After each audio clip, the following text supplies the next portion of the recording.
Okay, last session we had concluded with overloading. Okay, today also I'll continue with the same thing. We'll see overloading today. Overloading with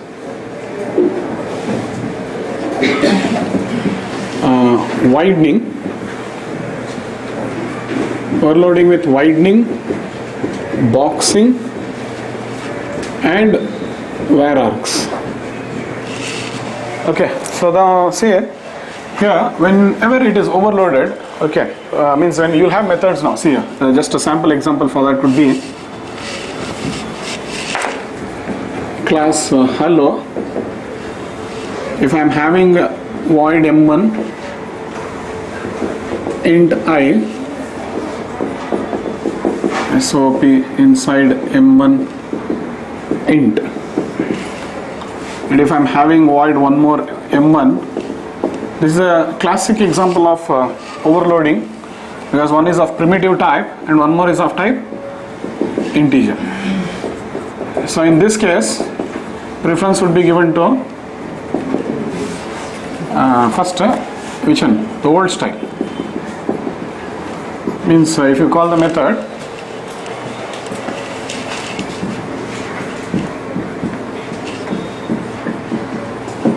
if I say, I'll call the method now hello h is equal to new hello.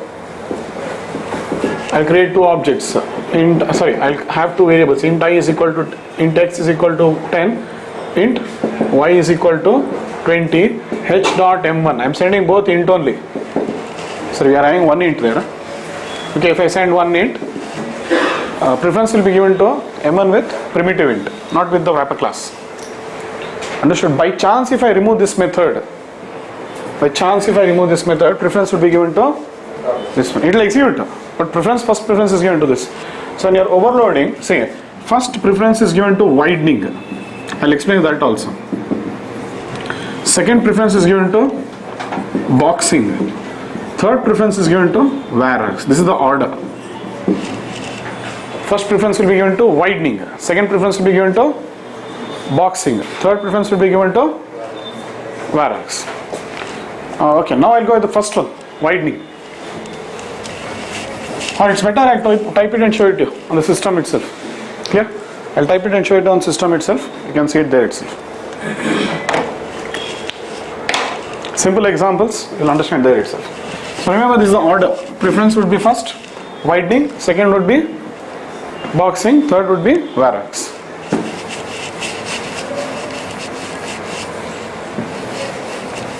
So first we'll understand what is widening, then we'll understand what is boxing, then we'll go with Varargs.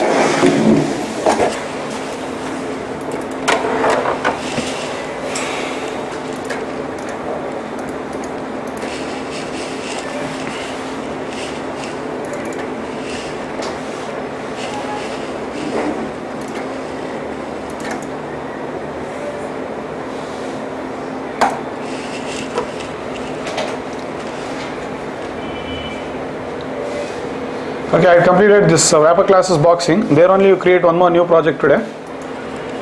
New project, you say Java project. Go like this, okay. So phi C. Okay, overloading I'll take, because it's related to what? Auto boxing. 0 phi C you name it.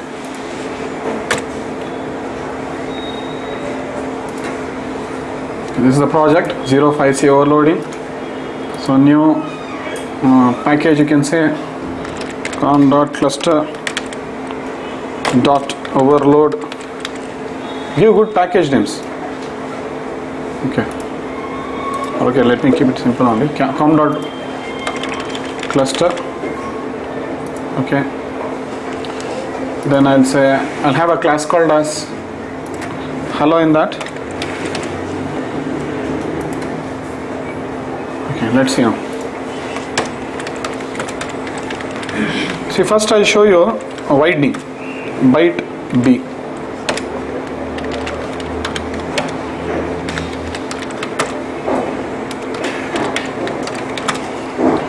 Inside M1 byte plus B.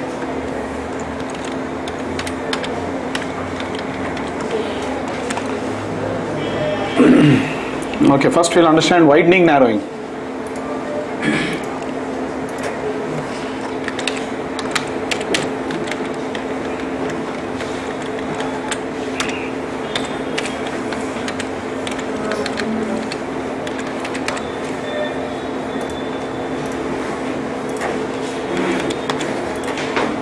So there's a method called as byte here, m1, which is having the parameter of type byte.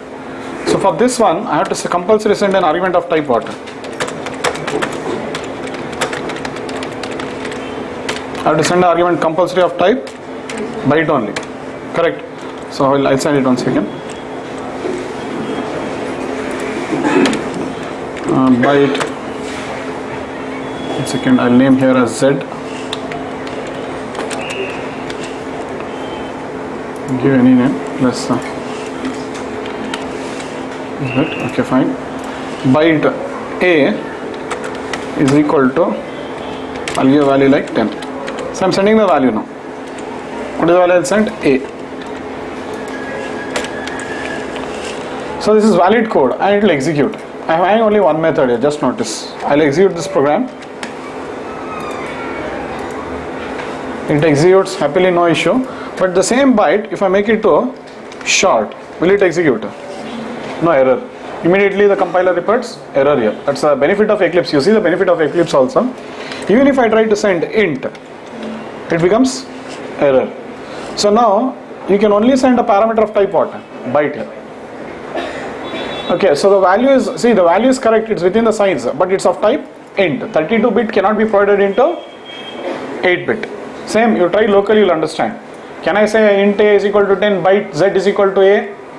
When you can't assign the value locally, how will you send it to another method? Understood? So it's giving you wrong now. But the same, if I have here something like long, now very interesting. I can send what? Byte. Okay, or I can send, see the I will not execute, just see the compilation error, it will not report now. Byte. Int will also execute now. Why? Smaller value again to bigger data type. Widening will happen. This is widening. It will widen because now 8-bit was, if I send byte to long, 8-bit will give into 64-bit. If I send short to long, 16-bit. If I send into long, 32-bit. If I send long to long, fine, no problem. What works locally will be working in arguments and parameters. Are you clear? So this is called as widening now. Fine. Then next. This is short, okay, I'll bring it back to int now. So I can send only up till int. I cannot send, okay, int will work. Short will work, int will work, but if I try to send long, it will not work. Any confusions you are having, try locally first. Don't try here. Directly write what? Like this you write first. Locally means, write like this, long a, byte, z is equal to a. Try here first. If this works, it will work there. Because it's the same. You are assigning value here locally, there you are assigning it to another scope. That's it. Understood? So try locally first. Fine. Then this is done now. The widening is understood. Now let's see more things here. Void m1. Okay. So I'll have some more methods.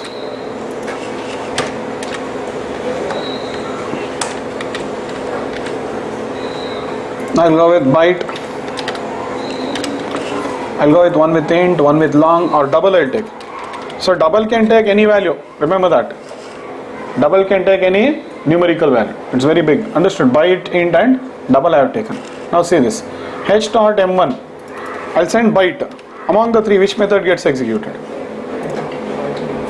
The matching one. The matching one gets executed. Else, the nearest highest one. Okay, here widening will not happen now because it's finding a matching one. Widening will not happen. And clear, okay, 1 second, I'll change the output here. Inside m1 byte, inside m1 int, inside m1 double. So see the output, it will execute byte only. It is executing byte only, clear? Okay, but if I send next one, short, byte was executing because it was finding a matching byte here. Understood? It was finding a matching byte. But I am sending short now. Which one will execute? byte int double or error? Int will execute. Equal or the immediate highest. These are all valid examples. So it will execute now int. You put short will only execute. Correctly it will match. Okay. But if I try to send something like int, now which only will execute? Int only will execute.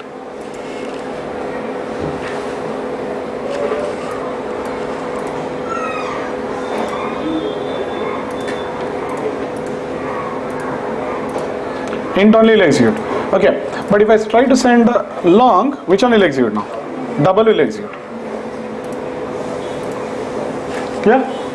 So that's how it's working now. This is widening. So once you understand widening, let's come to now boxing.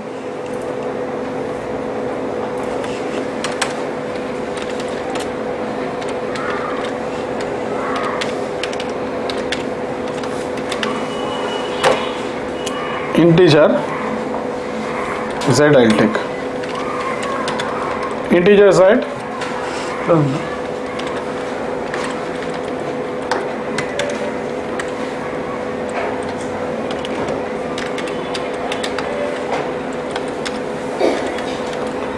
Okay, I'll do one thing. We'll only work with these two now. Then we'll enable all the four. So focus on which one now? Int and integer. I'll focus on int and integer. Yeah. So now see, I'll send int. Which one will execute? Int will execute. Not integer. Means wrapper class boxing will not happen. Matching found it will execute. Supposing I send short. Which one will execute? Int only will execute. There are only two methods now. See there. Int and integer. Preference is always given to what? Now widening is happening. I am sending short. Widening is happening and it is int only is getting executed. Widening. Understood? But if I send int, widening is not happening, but directly it will execute int only. Okay. But if I remove which one? This one. Now very interesting. This will execute. That clearly shows that preference was given to which one? A primitive style or widening. First preference will be given to primitive or widening, we can say. Widening or primitive. Okay, so see this. Same method is getting which one? Integer method is getting same argument. Same argument, but the integer method is getting executed. Now what happened? Boxing happened. Okay. I'll enable both. And now the fun starts. Or you have to do R&D on this. If I try to send long, error. Because long can neither be accepted in int, nor can it box to be integer. So this R&D is you have to do. Understood? It cannot be boxed. How can long be boxed to integer?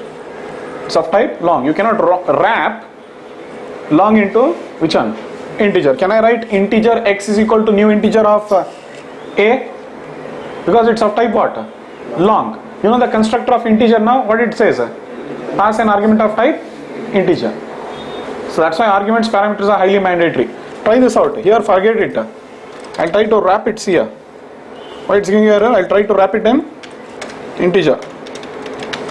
Integer x is equal to new integer of a. Error no? Why error? It is of type long. Same thing. Well, that's why it cannot be boxed to integer. Long cannot be boxed to integer. Long has to be boxed into long only. Understood? Boxing we saw yesterday.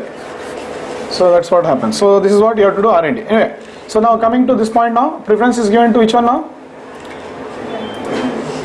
First to widening, then to boxing. First, okay, now see both are enabled. Now see I am sending short. Preference is given to what now? Widening or boxing? Here it will clarify now. Preference will be given to what? Sending short, but you are having parameters of type what? Int and integer. So is it giving preference to widening or boxing? Widening first.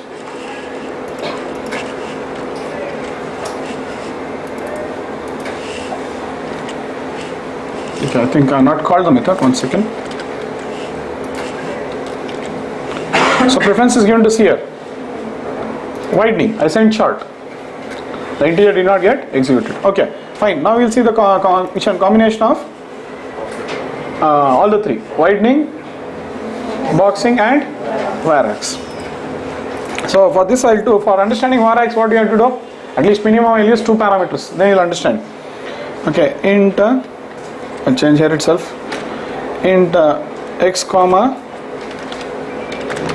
int y. So here I'll say integer x comma integer y. Then one more I'll have. Okay, here we'll say xy now.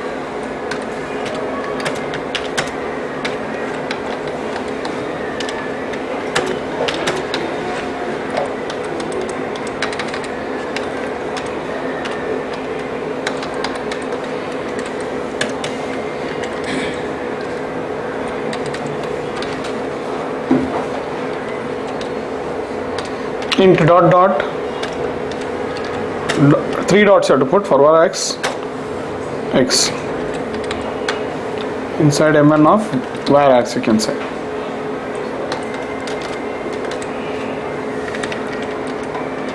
If you want to print a value, you have to iterate. Varargs, you know how to use Varargs, no? For loop and all you use and iterate it. Okay, so there are three methods. So I'll send two now. Two of type what? Int. Two of type int I'll send. Which one will be executed? This one only be executed. If I remove this method, then which one executes? Boxing will execute. If I remove this method also, Varargs will execute. That clearly shows that preference is first given to widening. Means if I send, okay, if I send int, okay, fine. But if I send short, first will be given preference to what? Widening. Second preference will be given to boxing. Third preference will be given to Varargs. If you send int, that much you will not get the idea. I'll send short and show you here. Short A, short B is equal to 20. So h1, h dot m1, A comma B.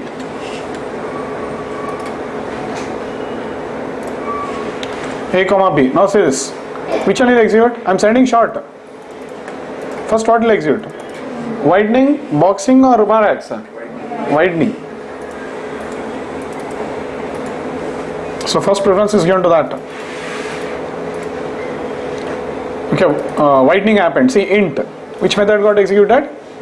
This int method. But this one didn't get executed. Which one? Integer and Varargs didn't get executed. Okay, so preference was given to widening. Okay, so if I remove this, preference is now given to what? Boxing.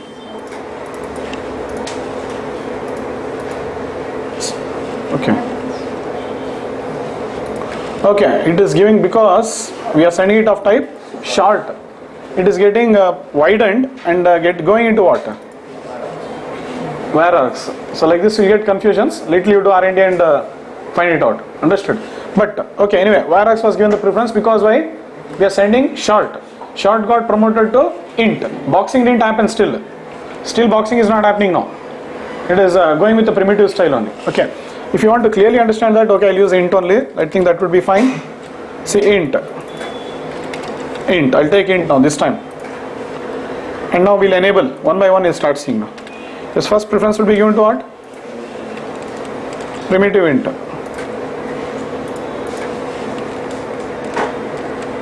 Int is it getting executed. Okay, so this which one got executed now? Int. So then I'll comment this. Now which one will execute? Boxing will execute. Now you say boxing will execute. Even though primitive, which one Varargs is there, boxing got executed. Okay. If I comment this, now which one will execute? Varargs will execute. Understood? So all can accept legally. All the three methods can accept legally these two values. But among the three, which one gets executed is the question. All of them have the ability to accept the three values legally. But which one is going to execute is the question. So like this they are designed. First preference given to widening. Second preference given to boxing. Third preference given to Varargs. This one first preference.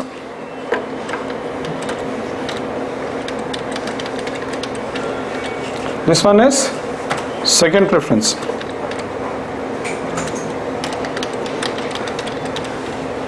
This one would be third preference. And one more I had written now. Okay.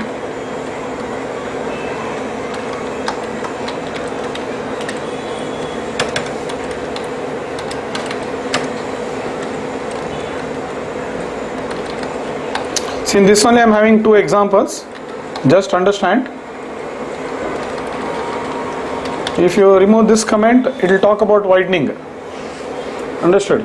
And here it is talking about widening and boxing. Here it is okay, widening, boxing and Varargs, all the three in same place. In one only we have got two examples. This is only widening, this is widening, boxing and Varargs. Done? Go through this. Yeah, any questions here?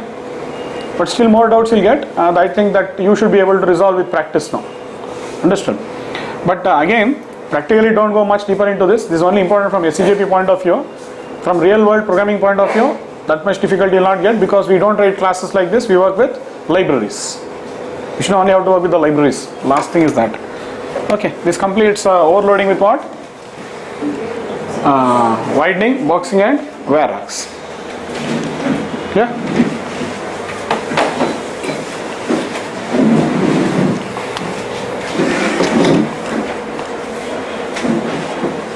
Okay, now we'll go with the next system in the lang class system in the lang package. One more class now. Okay, so we completed 8 classes yesterday. Which one? Byte, chart, integer, 8 classes. So totally we have covered how many classes now? 11. String, or I think 12. Object, string, string buffer, string builder, and 8 primitive classes. Now we'll go with which one? System class. Like this we start progressing into the library. It's all about studying built-in classes now.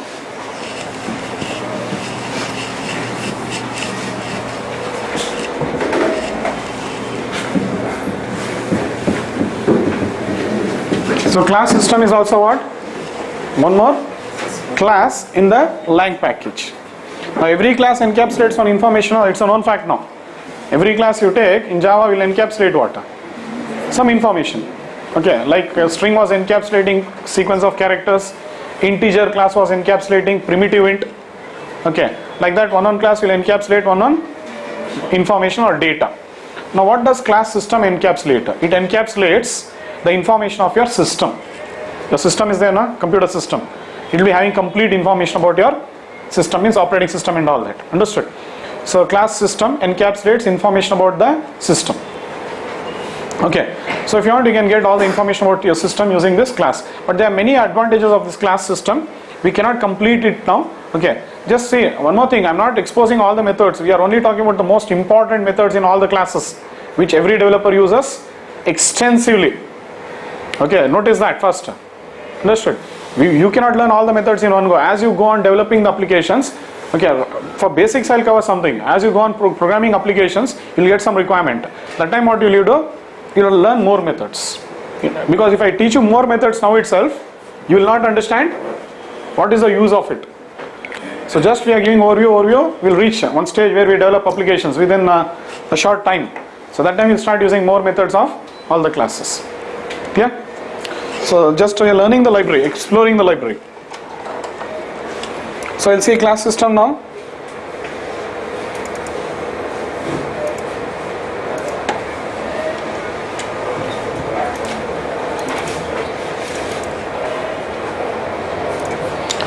That's it, nothing more information for this.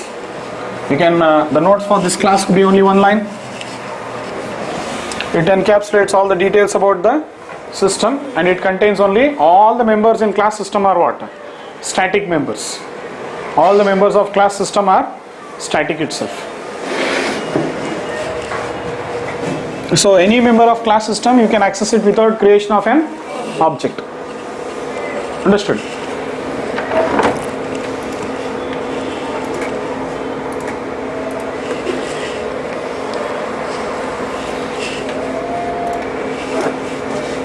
And learn everything from where? Documents. It's always good you learn from documents. You should know how to explore the library now.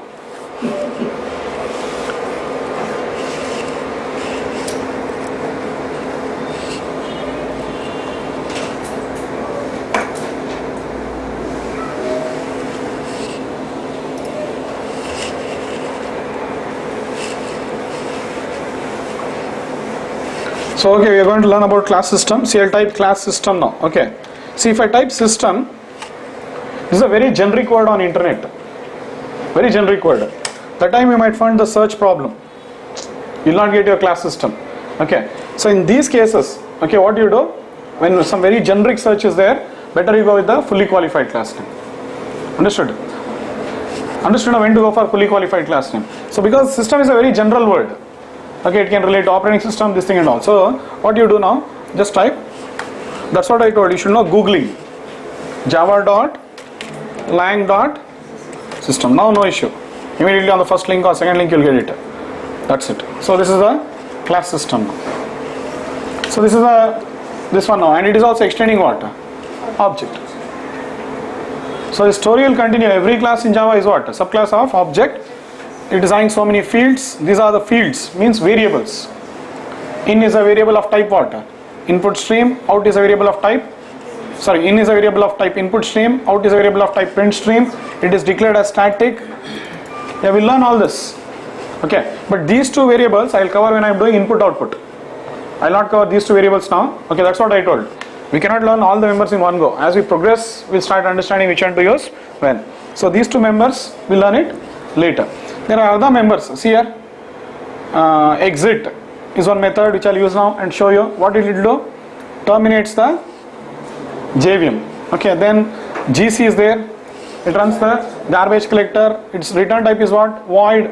And you can see all the members are static here. Yes or no? These are all methods. So this is how you explore the library. Understood? So all the methods here, all the members which what you are seeing here are called static only.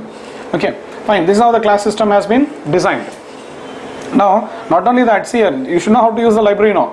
Frames. You can click there directly. So you will get this screen now. And here, if you want to use refer to some other class, java.lang. It will give you the list of all the classes now. Here which one you want? Integer. Like yesterday we studied. Go through. Understand now? So you should know how to use the library. Clear? And integer contains what? Yeah, it is extending what? Number. One class. Number is extending what? See here the hierarchy. You should know how to use the library. Integer is extending number. Number is extending object. I might ask why it is extending number. I'll click. Let us see what it is.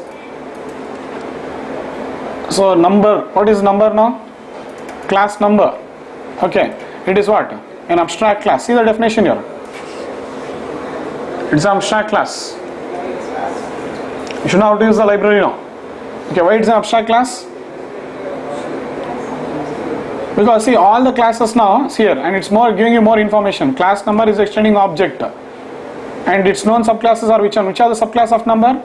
Yesterday which we studied. Which are the classes we studied? Byte, double, float, integer, long, short are all subclasses of what? Number. Now where are all subclasses of number, and why is number an abstract class? Partial implementation. Partial implementation. See they have done partial implementation. Scroll down. So see these are the common methods required in all classes. Yes or no? Yesterday we saw this. Double value, int value and all that. Okay. So these are common methods in all classes. So that's why they made it abstract. Implementation is done where? Subclass. Okay. But on these two are concrete methods. Which one?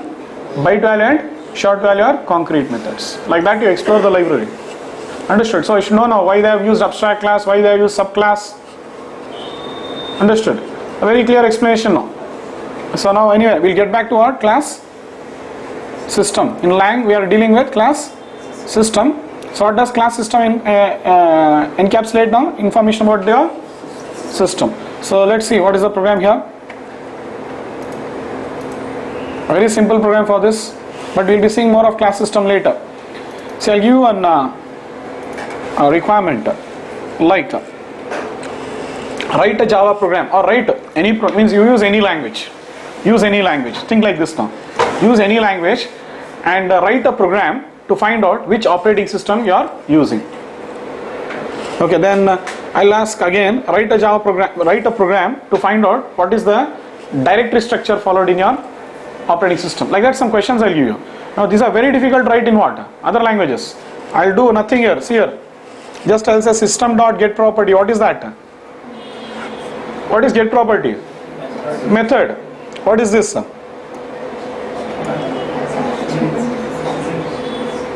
An argument of type string. That's it. Basics you have to understand.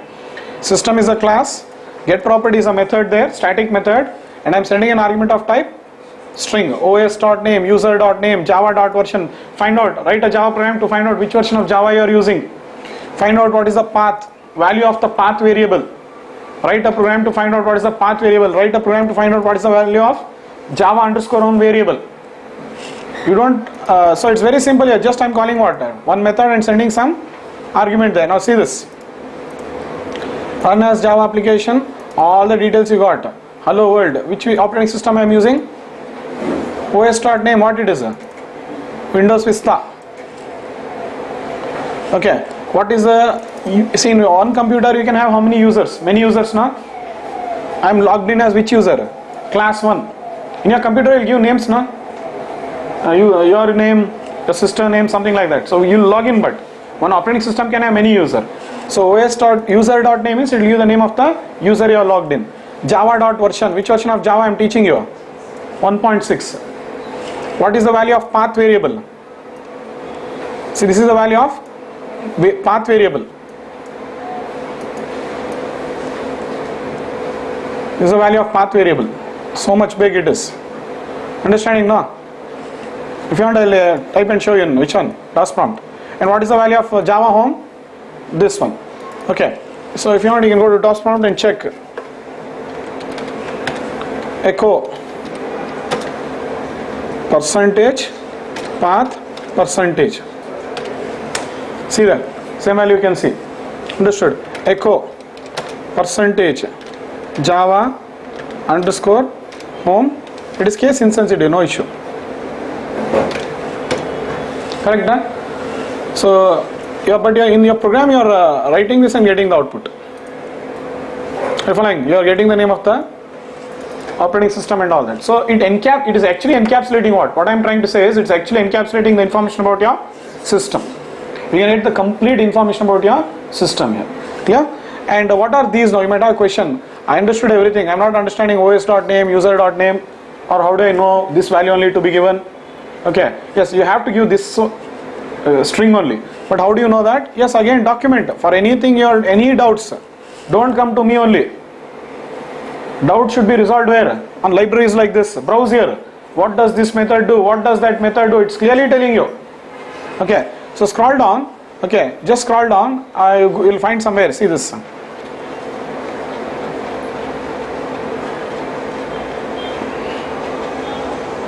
Yeah. See this. So if you pass java.version as the key, it will give this information. If you pass, see, these are the fixed keys. You cannot send anything else. I passed which one? os.name. What will os.name give me? Operating system name. User.name will give me what? User's account name. User.dir will give the directory where you are working. All that. You just type whatever you understand, you type and see. Some things you do not know what are they. Leave it. Gradually you will understand. Understood? But these are the fixed keys. You cannot give anything here. You cannot tell what. Like this. Ravi.kumar and all. Can I tell? There is no key specified there. Understood? So they are fixed. What values you have to give and what answer it will give, it is already telling you there. So this is already there in the document.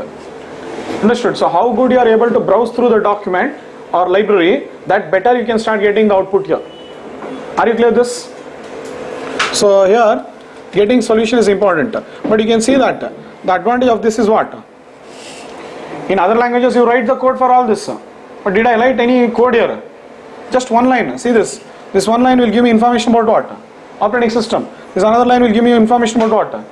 Which user. This another line will give me what? Information about which Java I am using. This another line will give me information about what? Path. Just one line code you are writing.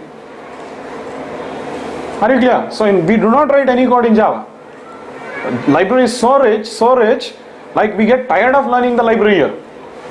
Understood? But in other languages what happens? You get tired of writing one logic. One. Understood? But here you can write thousands of logic. Thousands. Because reason is all are built in. You just go on calling the methods here. Fine. Next. We will comment this. Now one more important method to be discussed. is the exit method. So this method requires an argument of type what? Int. Compulsory you have to send 0 is what? Int. You can send any int value.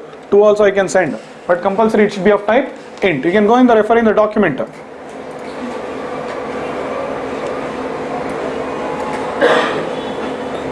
See system.exit int status terminates the currently running Java virtual machine. More information, click. It gives you this much of information. Not understanding, don't worry. Slowly you'll understand. Because they use very hi-fi English to explain what the method does. Yes, and you are very good in English. So that's why you'll understand everything. Understood? So it takes time. Clear? It takes time for you to understand all the subject, because since many of you don't know what is all this technically, you have to execute it and feel it and then understand. That is your problem. Understood? Since you are very good in English, you don't understand this. Understood? Okay, so since you don't understand what? So for learning Java, I am telling you very clearly, C, C++ is not mandatory. What is mandatory? English is mandatory, because you have to browse through the library. Okay, it looks fun, but it's highly important that you know very good English here. If you don't understand, that also don't worry. Why? With experience you learn it. Like I am showing you this method, what it does, what it does, what it does. Gradually you start understanding. If your English is not good also, don't worry. It will take some extra time, that's all. Understood? So anyway, you learned 22 years of English. I believe you know very good English. Yes or no? 22 years means what? Engineering life, including everything, you learned English for 22 years. But Java you want to learn for 2 or 3 months. 22 years you have learned on language that you are so excellent that you are unable to understand documents here. Huh? So but in Java you want to learn in fast track, 1 month, 2 months, 3 months. Now decide. Understood? I will not tell anything. Okay, anyway, what does exit do? It terminates the program. That's it. See, begin main will execute. End main will not execute. It has terminated. It is killing the program. Understood?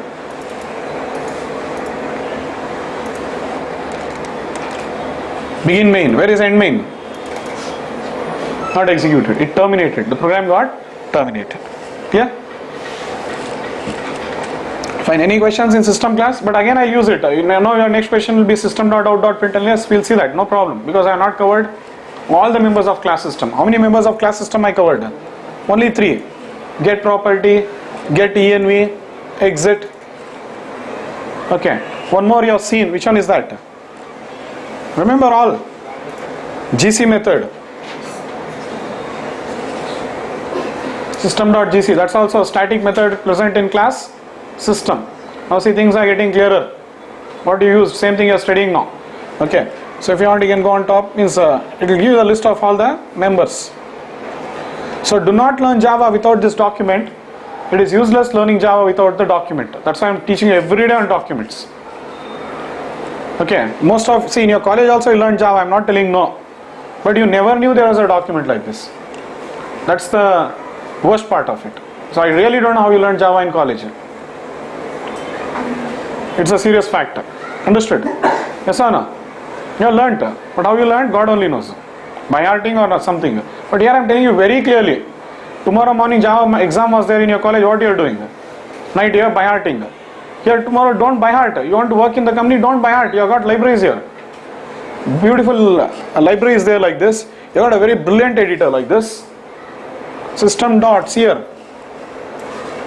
Dot. Which member you want? E. It will shortlist. Exit. Fine. Pass an argument of type what? Int. Over. Coding only over. No error. No need of compilation. That's simple. So you got beautiful libraries. You got beautiful editors. Use. Libraries, document for that. Everything is there. So Java does not require intelligence to code. Java only requires hard work. Nothing else. Not hard work for 1 year, 2 years. You do hard work for 6 months, more than sufficient. Brilliant. Your packages will increase like anything. What package? Not Java package. Your salary package. More classes you know, more libraries you know, better application you can write here. Less libraries you know, you'll say no, explain how, you only ask now. How to code, you only teach me. If I give a task now, if you know the library, automatically you can start coding now. if I complete the libraries. If I don't teach you the libraries, now you'll start thinking how to code, what logic should I write, when to write, where to write. That's what Java is telling. Clear? So Java is one of the easiest language on earth, provided it requires hard work and practice. Okay, definitely everyday coding is required for this. Without coding, nothing you can do here. Reason is, when you code, you'll call the method. When you call the method, it executes. And when you see the output, you'll understand. And it is self-healing. Okay, you see me teaching here, you see in the video, no use. It is you who have to learn like that. How did you learn English? How did you learn English? Only by reading. And that's what you did. That's why you don't know how to speak proper English also. Problem is that. Understood? So now at least practice. When you practice, things will become more clearer. And why are you afraid of talking English? Because you don't know proper English. Understood? Why? If you talk improper English, people will laugh at you. Here there is some benefit. If you code improperly, nobody will scold you actually. Compiler will politely tell, what? Hello sir, hello madam, please, this is an error, rectify it. What politeness you have in learning this language. In other languages, when you are learning English, your teacher used to hit you. And she used to put very bad marks, whatever. But here no marks, no scoldings, no shoutings. Compiler very politely tells, hello sir, hello madam, semicolon error, that error, this error. So you wanted to learn a language politely, see how politely it teaches you. Understood? Keeping everything in front, you have to learn this language now. Okay, fact is, I'll see to that one day you'll come to a stage where you will not refer to any books only. That stage will come today, very shortly. Okay, so we'll see all that. Now let's go to what? Class runtime now. That's all about what? System class, nothing more here. Okay, we'll go to the next class called as runtime class. But before I proceed, runtime class, I'll teach you something else. Then I'll come back to runtime class. Understood? I'll come to runtime class.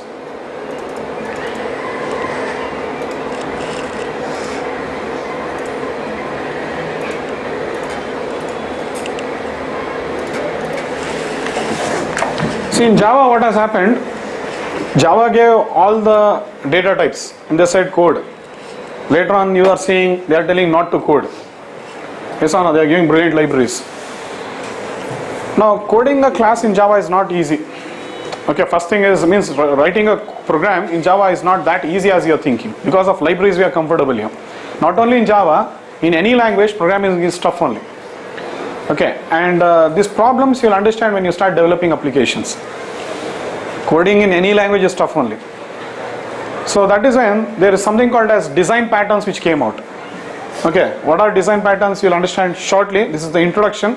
There are many design patterns which will be covered in the course for you. This is one of the first design pattern I am teaching you. Anonymous class is also one of the design pattern. Okay, this is also one more design pattern. Okay, so now what is design pattern?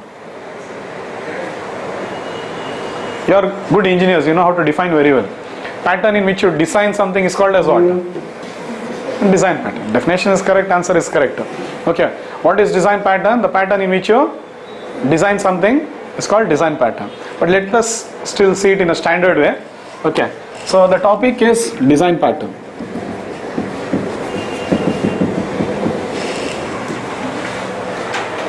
So as I told you, see, when you code now you get various problems in any language, not Java.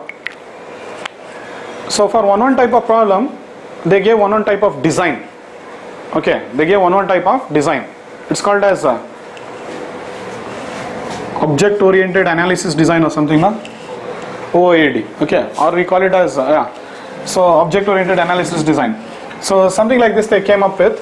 So what happened, like we get some problems. Some of the problems to discuss are, for one runtime, let it be any object oriented language. For one runtime, let it be C++ or Java or anything, I'm irrespective now. Okay, so I want to create only one object per runtime. If you try to create another object, no, it should not allow you. This is my problem now. Means this is my requirement. You have written your classes. Which class? Class box you wrote, class hello you wrote. After writing your class, how many objects of this class you can create? Is there any limitation? You are creating so happily. Box P1 is equal to new box. Box B2 is equal to new box. How many objects you are creating? The number is endless. Yes, sir. 1000 objects you want, you can create. But I do not want this to happen. I want only one object per runtime. Okay, we are seeing it from Java side. Same problem can come in what? C++ also. You'll write one class there, but I want to create only one object per runtime. Per runtime means running environment. Understood? I want only one object per runtime. So now the problem is not in object. You have to design your class in such a way that only one object of that class will be created. Now designing of the class is important. So when you write a code now, so all these factors will come now. Okay. So now various problems will come. Now one more problem for anonymous inner class can be, I want to do an implementation but without a class name. I want to do some implementation but without a class name. That is the problem. First understand the problem. I want to do some implementation but without a class name. So that's when you go for the design pattern called as anonymous inner class. Anonymous inner class. Problem is what? First understand the problem, then you will understand the solution. Because without the problem, you can't understand the solution. Okay. I want to write a class. I want to implement a class without a name.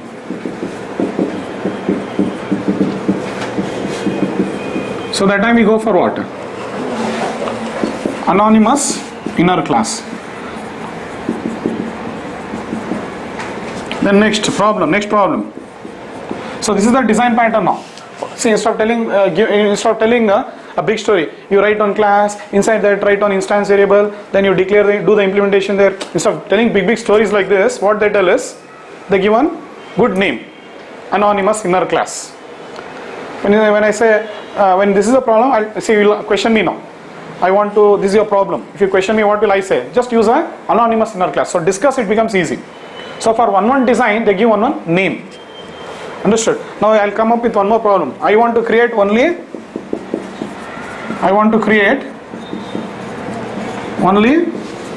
one object per runtime. So there's one design here. I'll be teaching you.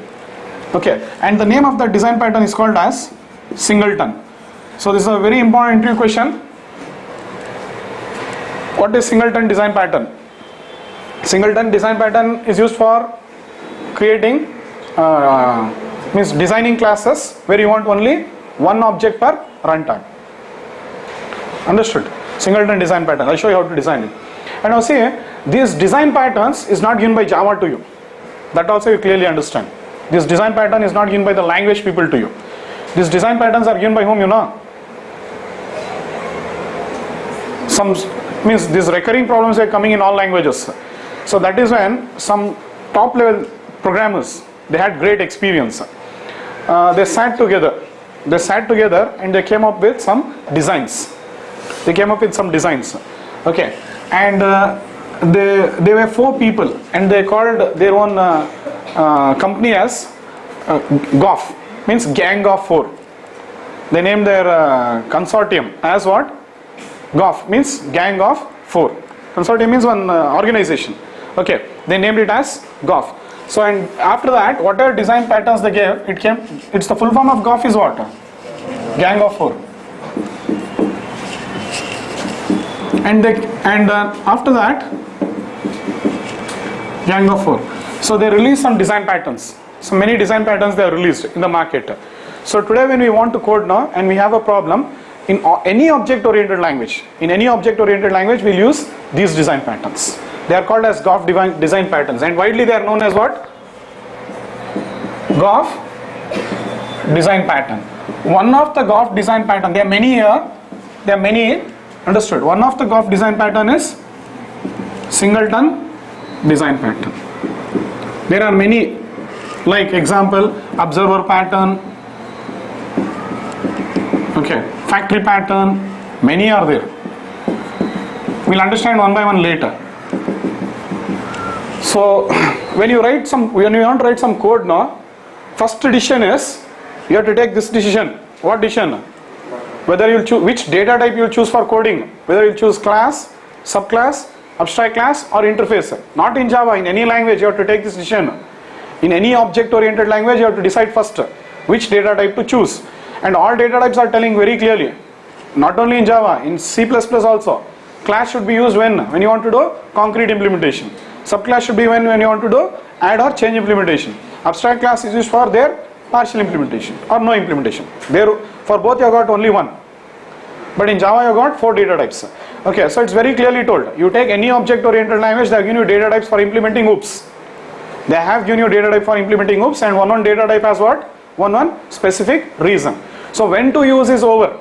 Now when we decide when to use it or which one to use, okay, after deciding it, again we have to choose one or the other pattern.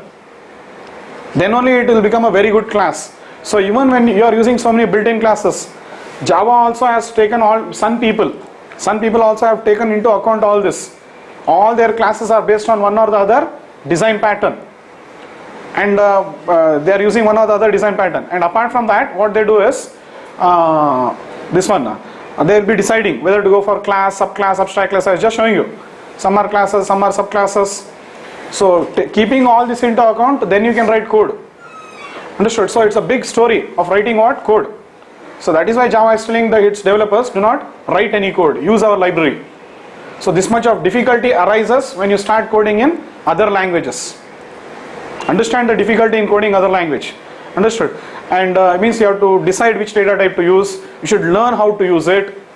After deciding, learning and all that, then you have to choose the design pattern. Then you have to write the code. After you write the code, what is the idea? It will run in only one operating system. So this is the support what you get in other languages. But Java says what? These are all there. Yes, we know. But you don't write anything. We will support you. That's what they say. Understood? So that is the beauty of this language. As you go on learning it, you'll understand the benefits of the Java language. It is rich, and how many words you use to express. Java is good, rich, it is less only. How many times also you write Java is good, it is less only. That rich it is. Understood? So anyway, I'll just explain the design pattern to you. Which one? My intention is now I want to create only one object of a class per runtime. Let's see in Java how you do it. So in Java also means even if you want to do it in Java, I'll use what?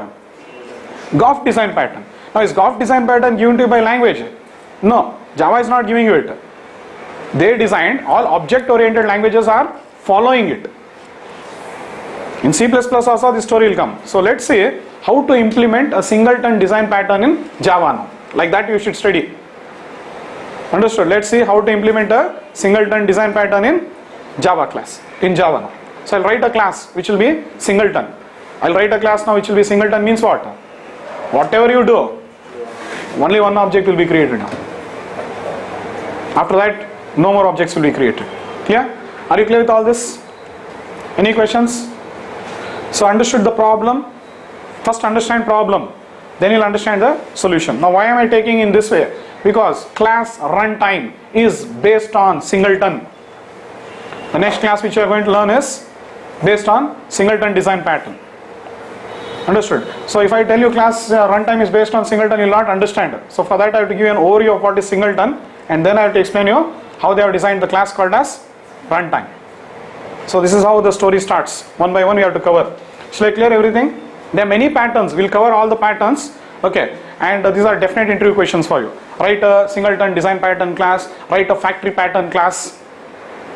Understood? These are definite interview questions to you. But as a fresher, if you know singleton, it's really great. Understood? And you will be using them in projects also. Here I am showing in simple class hello and all. But these patterns are so enormously used in coding projects also. Projects also they'll use. Like singleton design pattern will be used for example. In projects, it will be used for DAO factory. Your DAO factory pattern is based on singleton design pattern. Now you will not understand. Later on when I do projects, I will be teaching you all this. Understood? One of the example where we use singleton design pattern in projects. Okay, shall we continue now with which one? Singleton.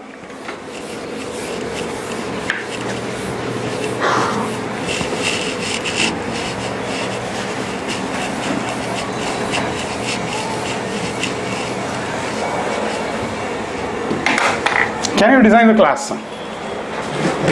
It's nothing rocket science. I thought you all the members of the class now. Use the members and design it now. You know Java, no? You know how to write a class now? Now write then.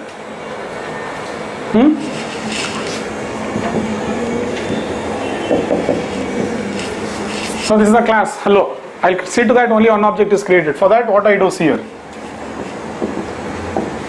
Private, static, hello, H.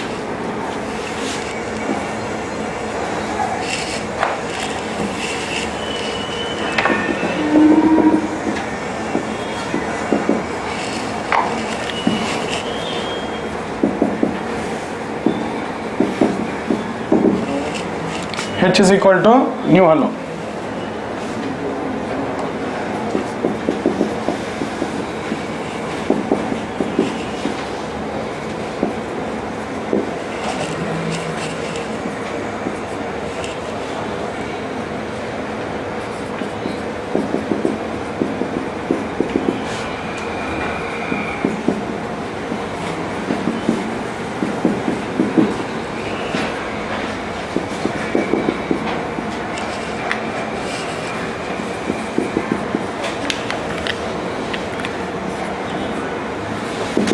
So in Java, to write a singleton class, these 4 members, if you add more than sufficient, it will become singleton. 4 members. Extra members you want, you write, that's your wish. Void M1, void M2, these are extra members. But these 4 members are essential in Java to write what? A singleton design pattern. What does it need? Look at the members carefully. First member, it needs a private static member of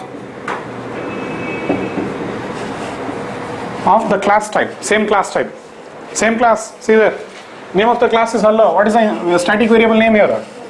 Hello only. Or private static member of same class type. Second, it needs what? A static block which creates the object and initializes the static variable. Initializes the static variable. Third, it needs what? A private constructor.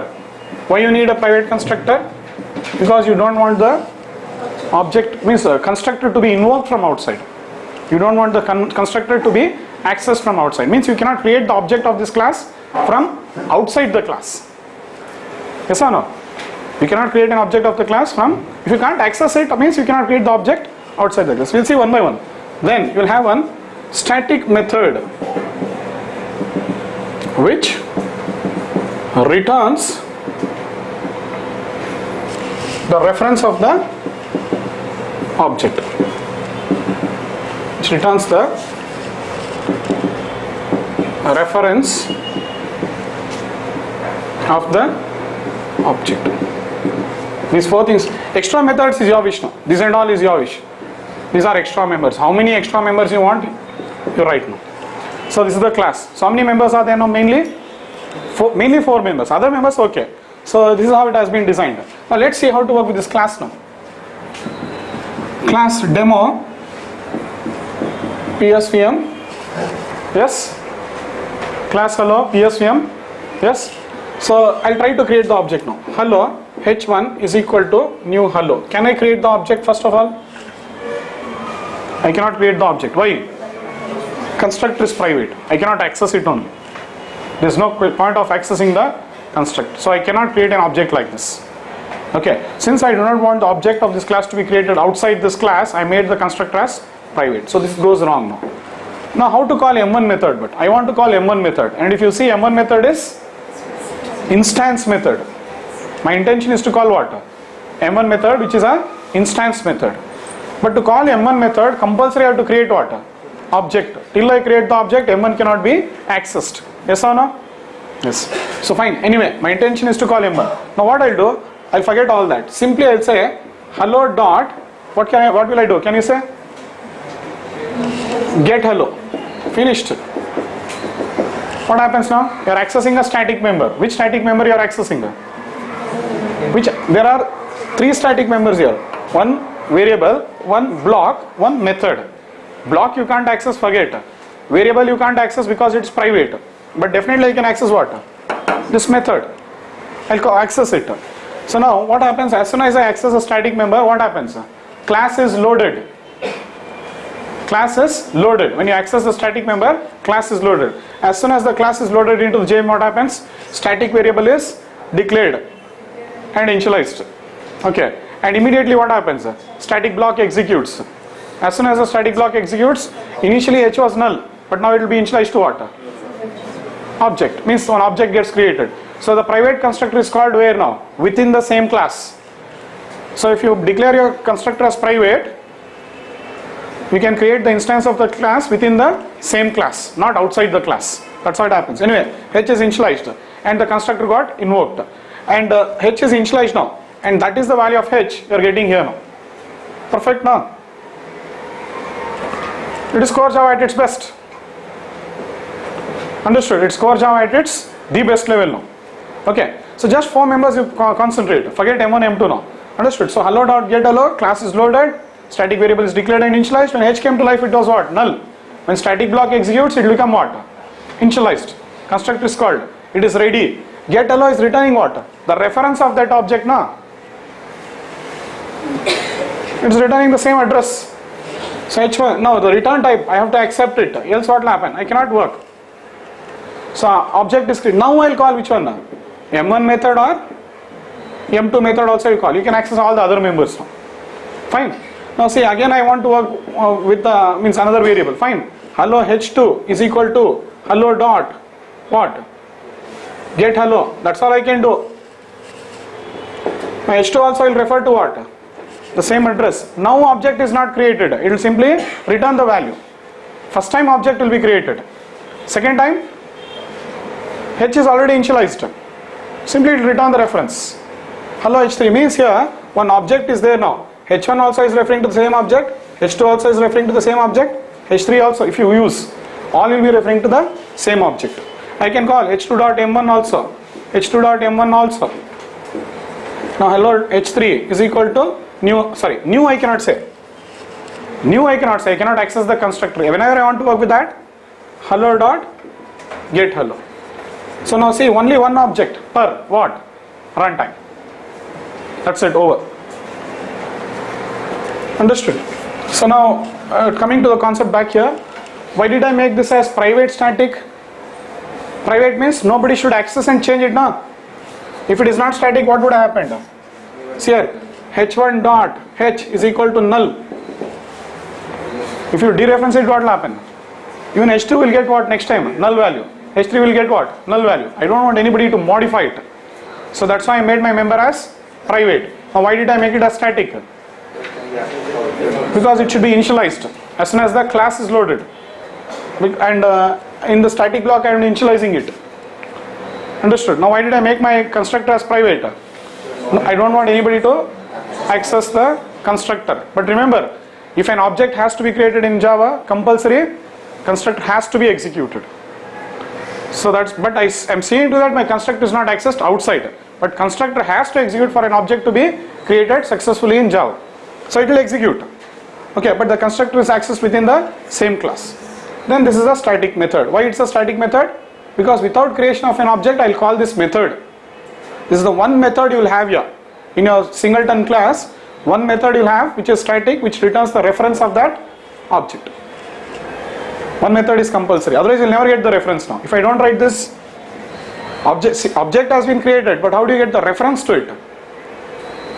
Understood? You cannot work with that. So first, whenever you want to work with this, hello dot get hello, and then you can call the other methods. Now writing these methods is your wish. Which one? What extra methods you want? You write it down. Yeah? So obviously your next question is what is the use of singleton classes? You'll see next class runtime when I show you, you'll only understand. Practically you'll start seeing now. First learn how to write singleton classes. And if you want to print the addresses everywhere, SOP H1, SOP H2, SOP H3, all will print what? Same address. Because all are referring to the same object. So we are seeing core Java at its best now. Understood? So without core Java, this all become impossible. That is why I was taking Java in a very powerful way. Very powerful. Understood? Should I clear all this?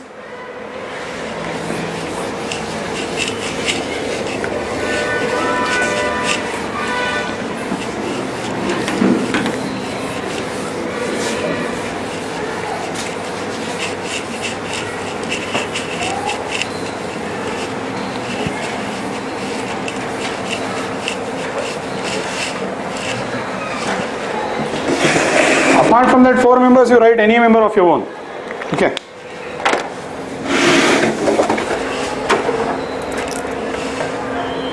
Okay, see here, there's class called as runtime. There's one package already existing. Here only I'll write the singleton class. Following now? Class GLLO. So what is that you should have here? Private, static, hello H. Next, what you should have?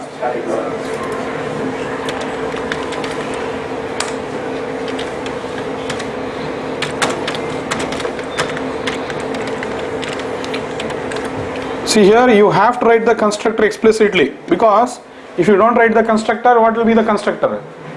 The compiler will add the default constructor and it will be a public constructor. So you are forced to write the private constructor. Understood? So write it. Else the compiler will add the default public constructor.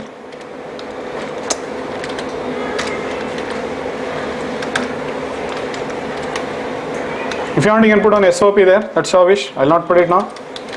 Means the constructor does get executed. Okay, see it.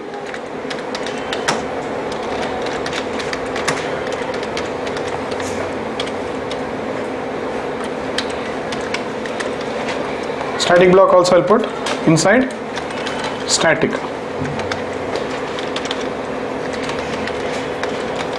Yeah, this is a valid class, there's no error here, but I cannot work with this object. Object will be created.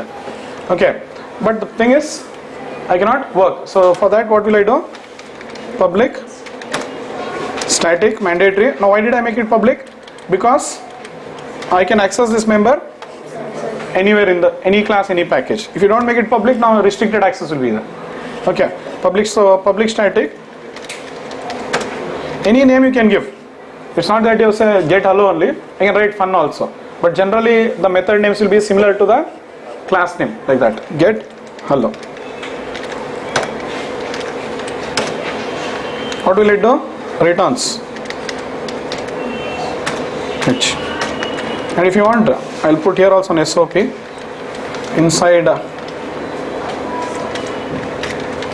hello plus H. I'll print the address. Notice the reference. Okay, if you want, I can print the address here also. Okay. Void M1. Now M1 is static. Sorry, M1 is instance method. Inside M1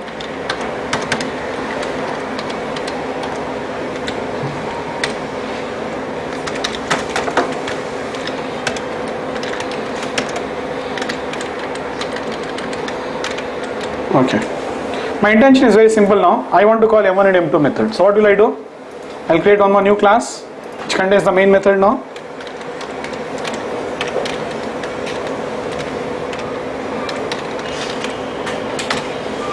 Singleton demo.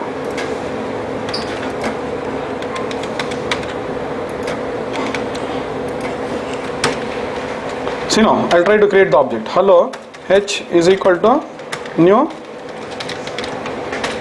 hello error. I can never create an object of that. It is guaranteed now. Fine. What we wanted we achieved. But I want only one object per JVM now. See this. Hello H1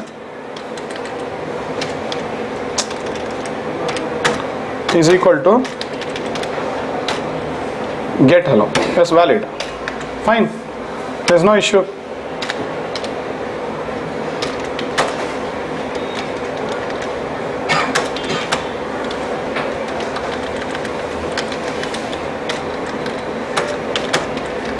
Now run the code H1 now. Yes, object has got created. See, static block, constructor, in get hello, this is the address. H1 also is the same address. It's giving you fully qualified class name, but look at the hexadecimal address. ToString has been not overridden, so it's printing the address. You are not overridden ToString in your class, no? Are you overriding? So that's why it print you what? The hexadecimal value. But it prints the address. Okay, fine.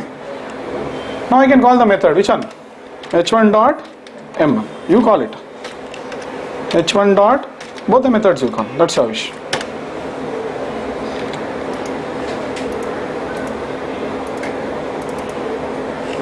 Valid. Now again, I want to work with one more object. Can I say new hello? No, but I can definitely say what? Hello H2. So H1 and H2 will be referring to what? Same object. Notice the address I'll print if you want. And with H2 also I can work with what? M2 method. No issues. Value of H2 is fine. So H1 value, this is H1 value, and this is the H2 value. Isn't it same? Both are referring to what? Same object. In get hello method also, same address. So all are referring to what? Same object, and there is only one object per VM now, per virtual machine. Yeah? So this is how you have to design class. So writing a code is an art. To write a code, you should know all the design patterns. Apart from that, you should know which class, which data type to use when for coding. So this is an art. And slowly, when you see these built-in classes, slowly you start understanding now. You know how to write it now. When to write it, you know. But you need experience now. When to use what pattern and all, slowly you'll get it with experience now, as you keep coding. Are you following now? All these days, how you have coded? Java or C++, whatever. If any task is given to you, what? Class A, int I, then what you'll tell? I know Java. This is Java. Actual Java is this. Understood? According to you, writing what? Int I is core Java. That is the problem. Yeah? Any questions here? So practice. So there's only one object now. Fine. You can put the heading singleton. You written it. You wrote the problem now. Okay. Problem is what? I want to create only one object per VM. Solution is what? Use singleton. So for this design, they gave a name called as singleton. Design in Java includes what? One static variable, one private constructor, one static block, and one static method which returns the reference. That is the design in Java. In C++, they might have their own design. At the end of the day, singleton means what? One object per runtime. Yeah. And it is used in projects. It will be used for what? Projects, DAO, factory design pattern. There it will be used. And yeah, some of the classes, built-in classes which implement singleton pattern are some of the built-in classes. Example. Okay, some of the classes are, one of the class name which is runtime. See, some of the built-in classes from Java. Okay, see, this is built-in classes which are based on singleton. Now you'll understand why it is based on singleton, or why singleton is so essential. You'll understand. Now don't think all classes should be singleton. Programming scenarios, understood? Yes, class called as what? Runtime. So this is from Java people, or some people, some provided this. Understood? There is one more class called as logger. Logger class, the name of the class is logger. This is also based on what? Singleton. We'll see this class later, and it is from a company called as Apache. So you are working with libraries. Okay, it's not that you'll be using only Sun provided classes. Sun will give you some limited amount of classes. Other classes we start using from third party also, as I told you. So this class comes from Apache company. But these are two good examples which are based on singleton design pattern. Now we study runtime, and you'll understand why it has been made on singleton design pattern. Clear with singleton now?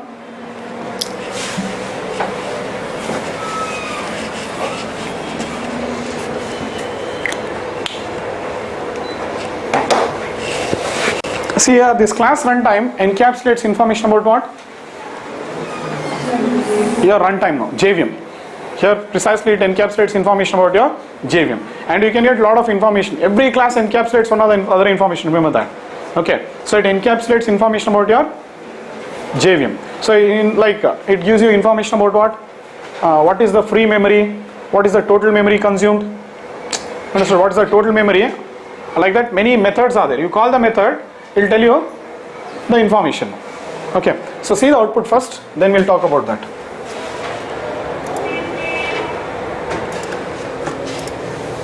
This runtime demo is here only. See, runtime.get runtime. I cannot create an object of this. The only way I can work is, so you should know how to create objects now, to call the methods. And which is the method I am calling? Total memory. Total memory is an instance method. So without the object getting created, I cannot call it. So how did I do it now? Runtime.get runtime is the method I called. An object is created, reference is returned now. Now R is a variable, my variable, which is referring to their object. And I am calling the method, which one? Total memory and free memory. Let's see this. See, this is the total memory, bytes. This much of bytes has been consumed by JVM, means operating system allocated this much of memory to the JVM. And free memory means after allocating some memory, some free memory will be there. You go on creating objects, more objects. This will reduce. Which one? Free memory will reduce. Understood? But we are getting information about the runtime now. And if you want more information about this, get on to what? Documents. For all your answers, document is the only, for all your questions, document is the only solution. Click on runtime. If you click on runtime, it will show you the members. See, so many methods are there. Which is the method I called? So you got GC method here also. Understood? Look at some of the most important methods. GC method. Okay, some are deprecated, leave it. Exit method is here also, which was there in system. Same method is present here also. Okay, then runtime.max memory. Yeah, we use this method, returns the maximum amount of memory that the JVM will attempt to use. Understood? Then what? Total memory. So many methods have been deprecated. So like this, fine. Total memory returns the total amount of memory in the JVM, free memory and total memory. No? Yeah, the amount of free memory, like this. Return type is long. Understood? So this is what it is printing you now. Are you clear? Runs the GC.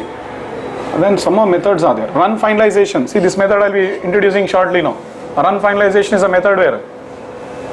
In runtime class. This method is there even in system class. Run finalization is a method which is present in system class also. You'll see that. Anyway, so that gives you information about that. So this is what is runtime class now, encapsulates the details of the runtime environment, that is JVM. You cannot then instantiate a runtime class because it's implemented based on singleton design pattern. Now the statement is clear. Yes or no? And now why it is based on singleton? If it was not singleton, what would have happened? Let's see. See, if it was not singleton, you can create many objects of class runtime now. And every instance will have its own instance variable value now. Every instance will have what? Its own instance variable value. Like class box we wrote. In one object WHND will be 1, 2, 3. In another object WHND will be 5, 6, 7. In another object it will be 10, 20, 30. Okay. The same would have happened for what? Runtime. Means if it was not singleton, imagine now. The free memory and total memory should be updated in what? All the objects. They can have one variable. Like example is this. Class runtime. They can have one variable. It's an instance variable. Int count. Something like this. Int count or int free memory. One variable. Int total memory. So now what should happen if it is not singleton? You can create any number of objects of runtime. And as the memory goes on varying in your JVM, because you can create objects, you will destroy objects, all that will be happening. That information has to update in what? All the runtime objects now. It's a headache process. So right now you need what? Only one object per JVM because it will contain the full information. Understood? Else it would have been a problem. Because every time an object of runtime is created, this two information has to be updated where? See this now. Class demo. Why it is singleton? Notice. Runtime R is equal to new runtime. It has some value. Okay, example I am telling.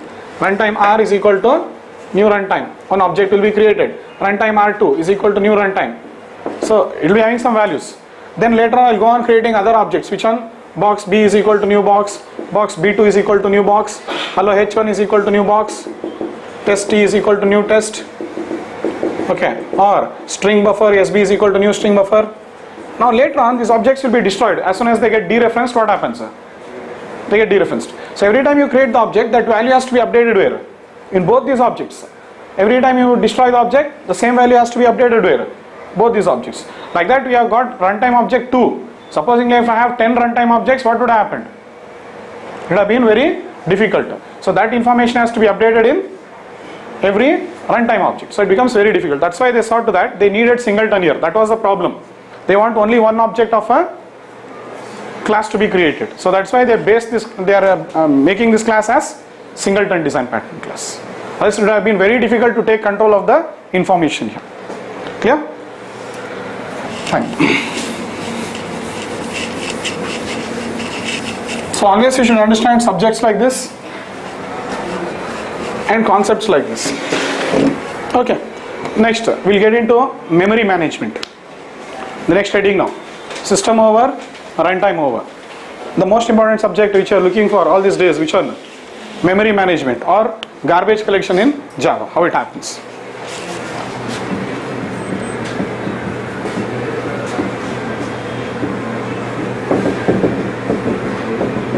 Memory management or garbage collection in Java or garbage collector in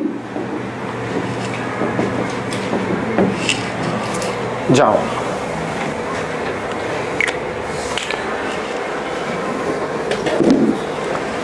See this in all the languages, not Java, in any language you take, you have the headache of two things. One is allocating memory also. Second one is you have to write manually, you have to write the logic. You have to write the logic to free the memory also. Two things you have to do. So when you are writing a big application, your big application will be containing two important code. One is allocating memory, other one is cleaning the memory. So cleaning the memory also becomes one big logic in your application now.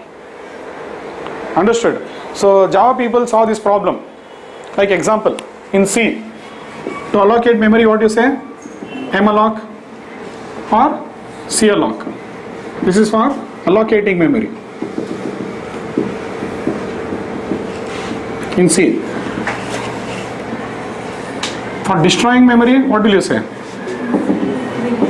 Huh? In C language, what do you say? Free function, something you say. This is for C, C++. In every language you take. I know two languages I am talking about that. You take any other language also, this story will come. So here you will use new and here you will say delete. Java, third one. Java people saw this problem in all languages. They said if you are interested, allocate memory by using new. If you are not interested, don't bother, leave it off. We will destroy the memory for you. So how much of code is reduced now? In all languages, how much of code you write for allocating memory, that much of hectic code you have to write for releasing memory. And somewhere one small problem, it is called as memory leak. If you don't clear the memory properly, it will be called as what? Memory leak. And imagine, applications will not be shut down every day. Some applications will run what? For years together. And if such kind of memory leaks happen, what will happen to your application? It will crash. Such kind of problems happen. Okay, some applications which you use what?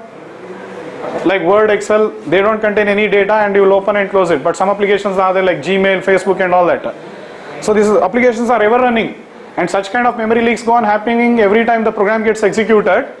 Finally, there will be too much of memory now. And finally a program will crash. That will not happen in JVM. Understood? So let's see how they are managing all this. So here means that's why you have to be so careful in destroying memory where?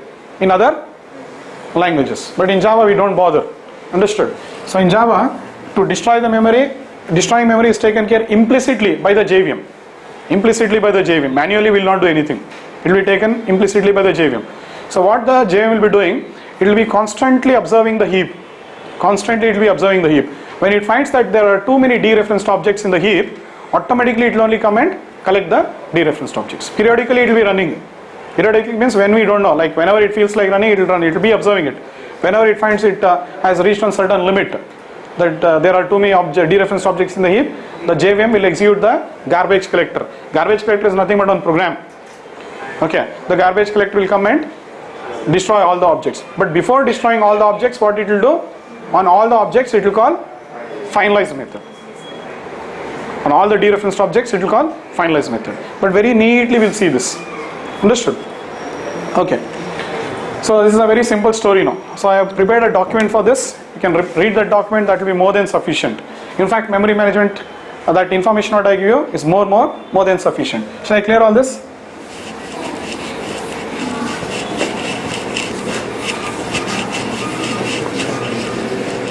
Now one more thing, before we get into the document, one more topic I'll make you understand. In JVM also, sometimes, okay, what happens, little deeper we'll go. Supposingly, your object is dereferenced, but it has not released the resource. It is not eligible for garbage collection. That also remember. Supposingly, your object is dereferenced, and it is not releasing the resource. Supposing your object is initialized with database connection, okay, or if your object is initialized with what? Some socket connection, means it's very simple. You'll be writing code like this. Example, C class hello. Now connection is an instance variable of what? Slowly understand the coding. Connection is an instance variable of what? Class called as hello. But connection is a powerful resource. It is a resource to what? DB connection. I'll initialize it. See this. I'll initialize it in the constructor. Con is equal to driver manager dot. What is driver manager? I'll be showing you all this when I write the code. We are going to do it in JDBC. Okay, get connection. I'll tell this. So connection, this con has been initialized. It has got the connection to database. And in methods I'll be using it. Which one? Con dot something I'll write create statement. And I'll say return type will be statement st dot execute. I'll write on query now. Insert into some table. I'll be writing queries like this. So it's a very good logic what you have written. But the thing is, see this now. Class demo PSVM, class demo PSVM.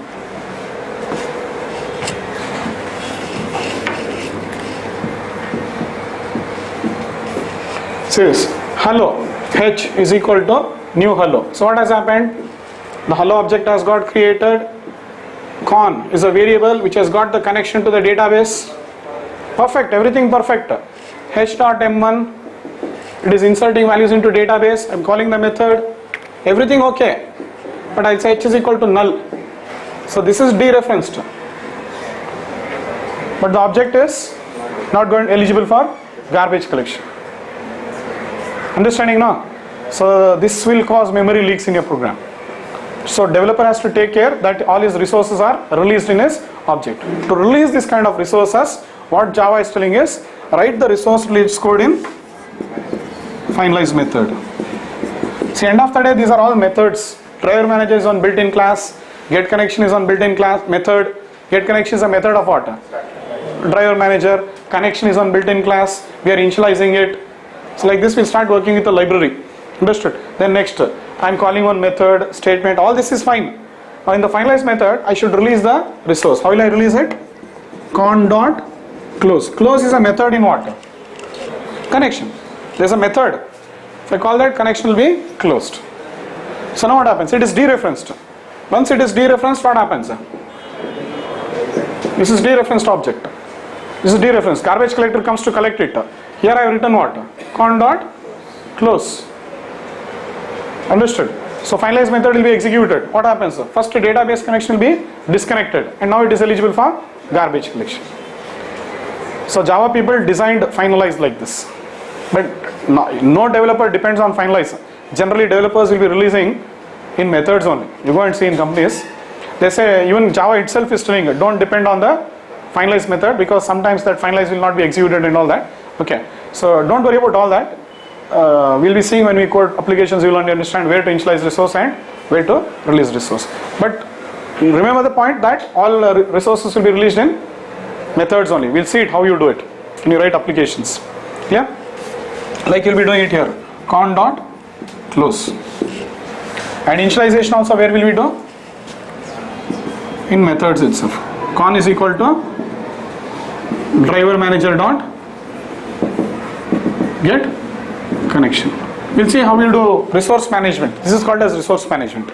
In applications you'll understand. Understood? Instead of making it as declaring there and doing all this, you will make it as local variable. That's it. We'll make it as local variable and release it.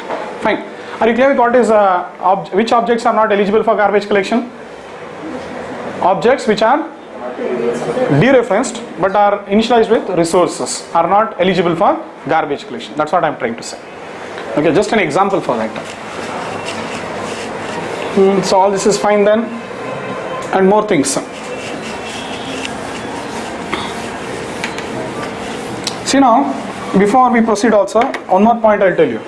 In Java what happens, we go on creating too many objects. We can create many objects of one class only, or we can create many objects of different classes also. We can create many objects of same class, or I can create many objects of different class. Like I mean to say, box B1 is equal to new box. Box object only I can create what? 1000 times. I mean to say many objects of one class. So in this case what happens, so remember always one class is loaded only once into the JVM. One class is loaded only once into the JVM. But after a class is loaded once into the JVM, you can create 1000 objects of that class. But for an object to be created, class has to be loaded into the JVM. So from where it will be loaded? The .class file will be searched by using class path variable. Class path variable will search it where it is and it will load that .class into the JVM, and then objects will go on getting created. Okay. So here what happens? Classes are always loaded into two places: stack and heap. So stack is the place. One second, I'll write it neatly here.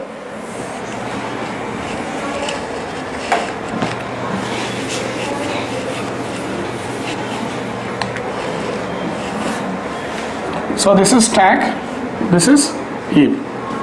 So remember, all objects are created in heap.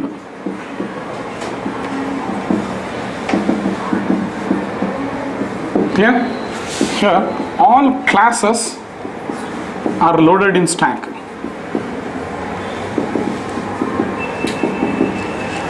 All classes are loaded in stack.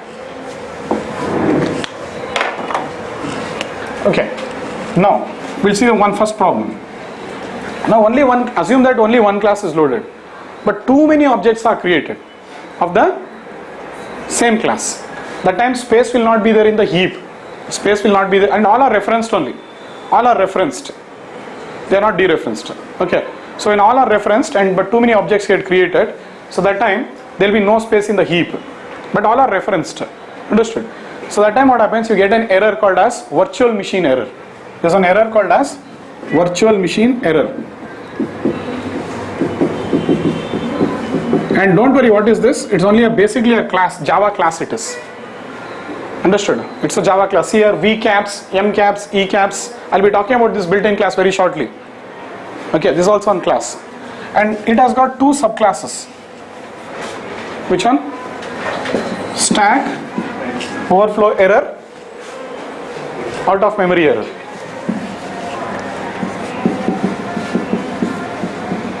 So this is a very important interview question.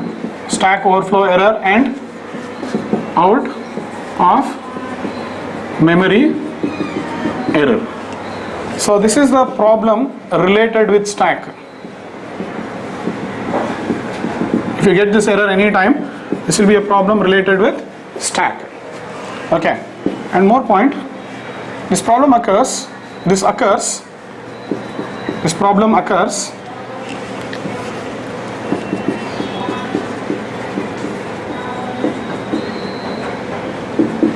when too many classes are loaded into the JVM. You'll go on loading many classes. Too many classes are different classes, I'll write. Too many different classes. See, one class is loaded only once, remember that. One class is loaded only once. So that's why I'm telling different classes. When too many different classes are loaded into the JVM.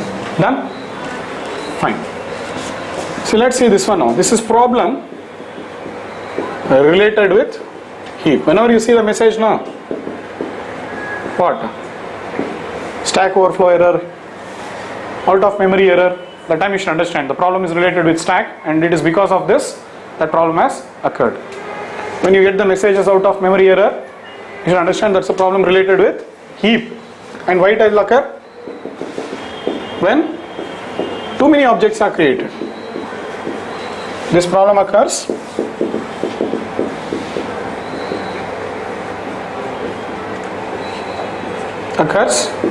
when you are writing, be careful. When I say too many, some people will write TWO. TWO many means only two objects. I'm not telling two objects. Too many means, understand, TOO. And I have to teach you English, that is the problem. This problem occurs when too many objects are created in heap. And later on you will comment question. So two object creator reacts or memory problem anutte. What I will answer man. Is this clear to you? That's why now only I am telling you. Yeah, I think I gave you the, see, all classes are loaded in stack, all objects are created in heap. If you want, you can write this point there or here, no problem. Are you clear this now? But these are both subclasses of what? Virtual machine error. Both are subclasses. So I'll be talking about these classes also later. Understood? All classes we'll see. It's all about library what we are studying now. Any questions here? So on simple document, we'll solve the problem of what now? Memory management. Clear? One document you read, that's more than sufficient. Shall I clear this?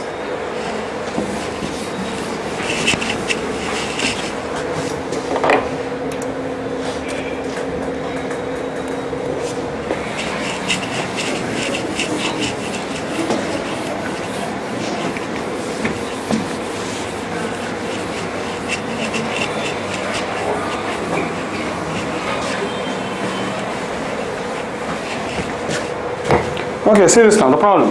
In C, we have two functions, malloc and calloc, to allocate the memory. And we can clear that memory using what?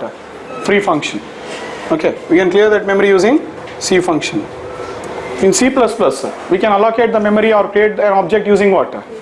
New operator, and we can destroy the object using delete operator. Yes, that there are two languages. Like that you see every language problems will be there. But in Java, we can create objects or allocate memory using new operator, but there is no way to clear the memory explicitly by the programmer. You can't clear the memory. If you want to destroy the memory, you should only dereference it.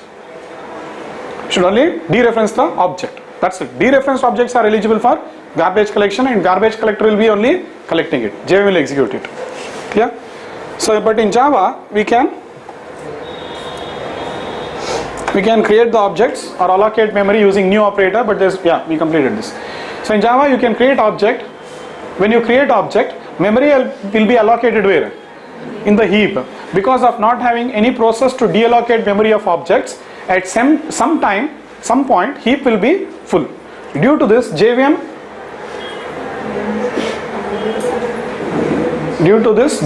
is unable to create, sorry I was going to this line. JVM is unable to create new objects in the heap, and JVM throws virtual machine error. It will be unable to create more objects because heap will be full now. Understood? So then next, when you create more objects of different classes, then more classes will be loaded in stack.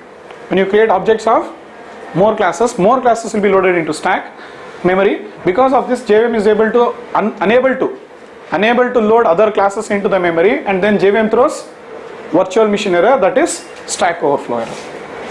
So this will ask in interview, why do you get stack overflow error? Why do you get out of memory error? Remember that. Understood? It's a very important interview question, and both are subclasses of what? Virtual machine error. Now memory management in JVM, next topic. In Java, JVM is only responsible to clean the unused objects. Who is responsible? JVM. Whenever memory shortage is coming in the heap, the JVM invokes garbage collector and hands over the list of unused objects. Then garbage collector will deallocate the memory of all unused objects in that list. Now see, JVM identifies one particular object as unused object by verifying in one of the following ways. Now how does it identify or come to know this is a dereferenced object? First way, when you assign null to it, when you assign the null to the reference variable, then object referred by that reference variable is unused and is eligible for garbage collection. Second way, means when you assign the value of one reference variable to another reference variable. Third way, when the reference variable is out of scope, it is related with methods. You will have local variables in methods now. You will create objects in methods. So that is when then that object is referred by that is eligible for garbage collection. See the 3 points now. Example for the first one is hello h1 is equal to new hello. h1 is equal to null. Yes or no? Dereferenced. Or sometimes like string buffer sb1 is equal to new string buffer. Second one now. This is first one. Assigning null. Second one, string buffer sb2 is equal to new string buffer. So this is the second one. What will I do? sb1 is equal to sb2. Dereferenced. Third one, somewhere, some class. See this class hello. I'll write m1 method. String buffer sb is equal to new string buffer. After this method completes, see this is class demo now. I'm explaining you all the three things. That is the first one. This is the third one now. This is the demo class. What will the demo class do now? Say it will try to create an object of hello. Hello h is equal to new hello. h dot m1 method will be called. As soon as this method is called, what happens? The method will execute. Here the flow continues. But SB becomes what? Local variable now. As soon as the method completes execution, what happens? Dereferenced. Like this in your program, dereferenced object. This is major. Even though you might be questioning why should I dereference and all that, why should I do this? Okay, but see this. Whenever you write programs in other languages and whenever you are quitting the method, you have to write complicated logics. For what? Releasing the memory and all that. But in Java, you are not bothered anywhere. Okay, just blindly wherever I want, whenever I want, I'll go on allocating the memory. Okay, when we go on allocating the memory, automatically, whenever it is dereferenced, that object is eligible for garbage collection. So these are the three ways, or some more ways might be there, but these are the three major ways how the JVM identifies whether the object is referenced or dereferenced. Yeah.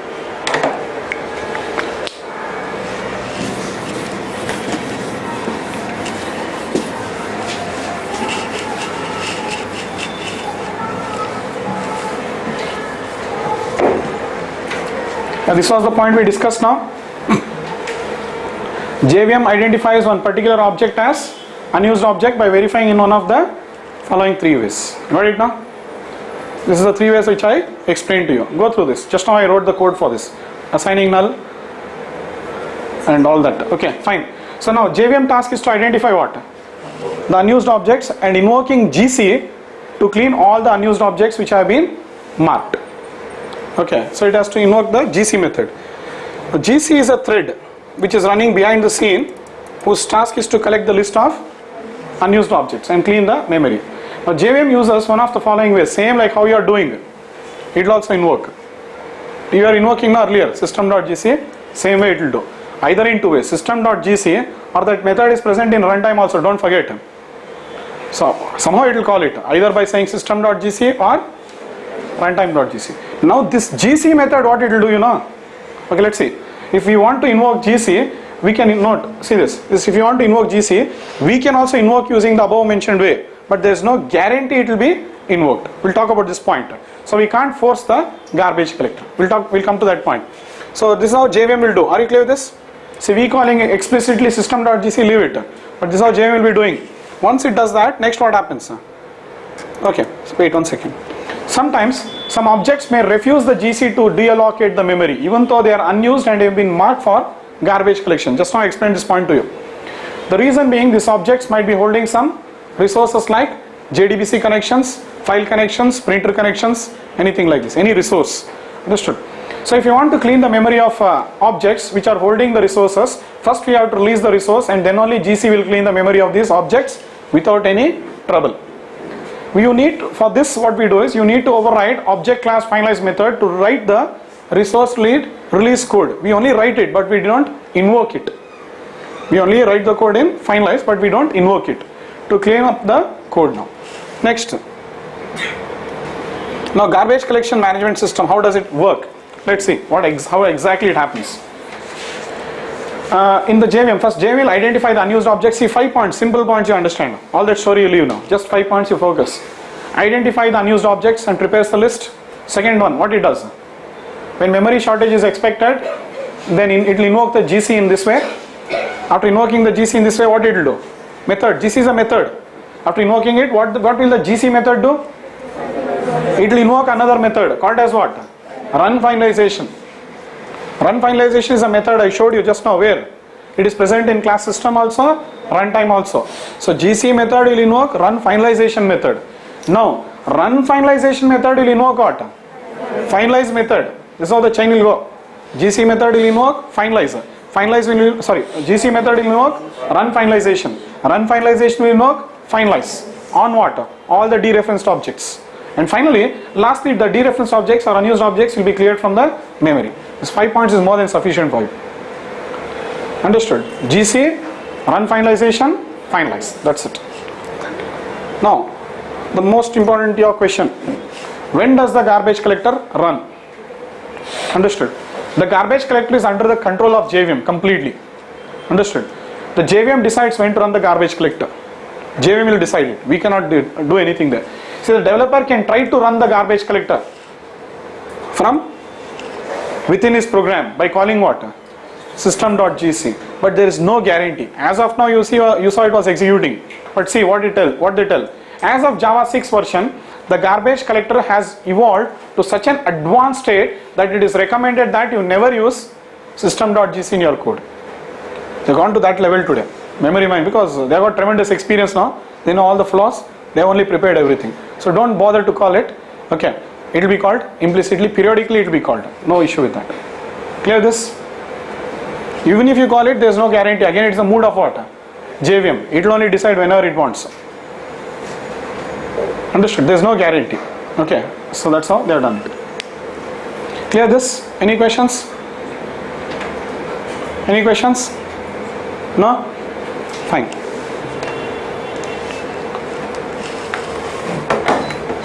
Okay, I think we have completed how many classes today? 2 classes, system and runtime. Okay, fine. So the GC method, run finalization, they come in those classes only. But some methods will be used internally, where developers will not be using. Fine then.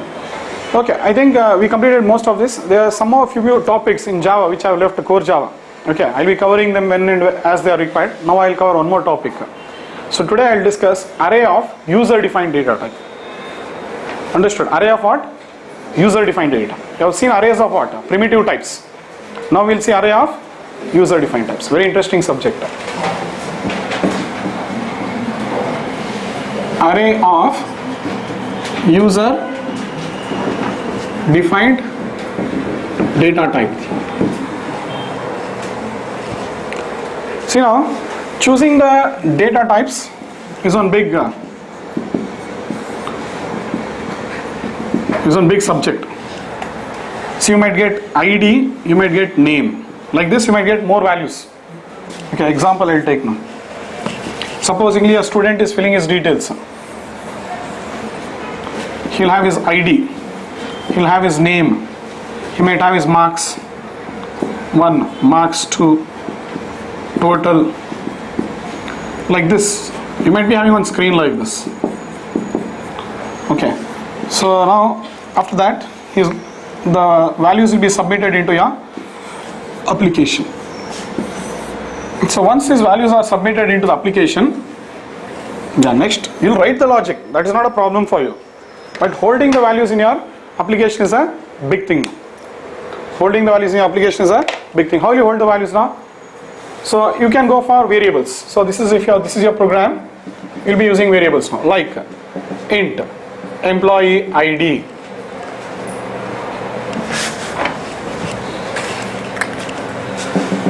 int employee student ID, SID, int now you'll use string because this value is not going to be modified. Yes or no? You will not use string buffer this time. You will be using string. Fine. Next, marks. You can go for double. Your wish. You can choose anything. M1 double, marks 2 total. So like this you will have total means okay, double only you can take. So like this you will have variables. No issue. Okay. So like this values will be entering your application. This is your application. You write your application in any way, language now. I'm not telling you use C, C++. Let us look at some of the common recurring problems whenever you write any application. And or these values might be coming from the database also. They can come from database. Either option. Okay. So because first time you will fill it, next time you will be getting it from database only.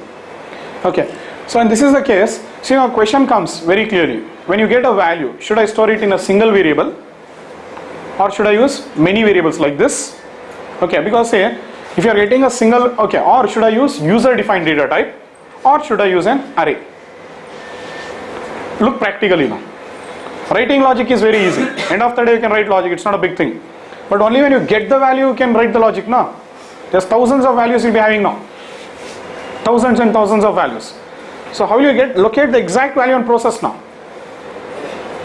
Understood? So you have to organize all these values where now? In the memory properly. And then you have to use it. So single value, okay, I'll use on int. Okay, only one name, I'll use on string. Fine, not a problem. But many values, okay, come like this. And they are of different type. It's better we design what? User defined data types. So that is why every language gives you support for what? User defined types. C also gives you, C++ also, Java also. C calls it as structure. C++ calls it as class. Java also calls the user defined data type as class. So it'll store it. So they have to provide, otherwise it's a waste language. Fine. So you should know now when we go for primitive style, when we go for user defined type, okay, or when we go for arrays also. Supposingly, I want one more something is there called as phone. Now I want to store only phones. That time what will I go? Many phones. I'll go for array because all are of similar type. I want only names. That time I'll go for only array, string array. Only names means I'll go for what? String array, or only phone numbers means I'll go for int array, like that. So all values are of similar type, I'll go for array. So you are clear with three things. What? Primitive means single variable. When you get a single value, you use normal variables. So Java is giving support for everything. Notice, however you get the value, it is giving you support to store the value. Single value you get, store. It is giving you 8 primitives. String it is giving you. So many data types it is giving you. Okay. Multiple values you get belonging to one entity or one identity. Identity means what? For one particular entity. Understood? So that time you go for what? User defined data type. Okay. You are having multiple values of same type, then you go for what? Arrays. Like all phone numbers, all names, I can go for array. But sometimes we will have one more kind of a problem. 3 problems solved now. I am having 100 student objects now. You went for user defined type. Agreed. But I am having 100 student objects to be stored. Now you have to go with what? Array of user defined data type. So that's how you have to understand when you use what. And you know it is very difficult to work with array of user defined data type in which language? C language. See the luxury in Java. How easy it is to work with array of user defined data type in Java actually. So this is a common, see, all everywhere when you are coding an application, these are common recurring problems. Try to understand that all languages are trying to give the same solution. But to what extent they make the solution easy is important and user friendly. Understood? So this is a nightmare in which one?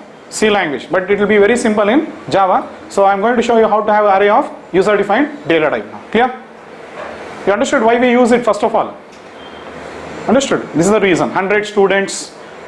Okay, now see 100 students means actually how many values will be there? For one student how many value you are having? 1, 2, 3, 4, 5.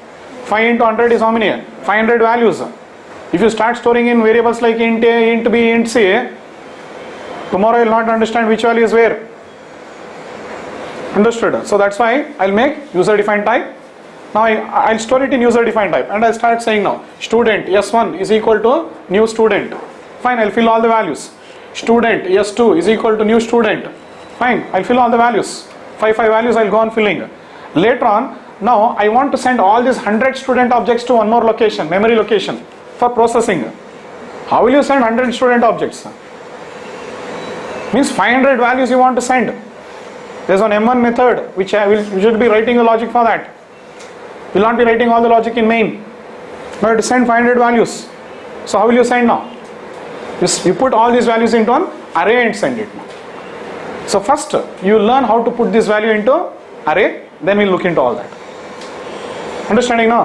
Very crucial subject.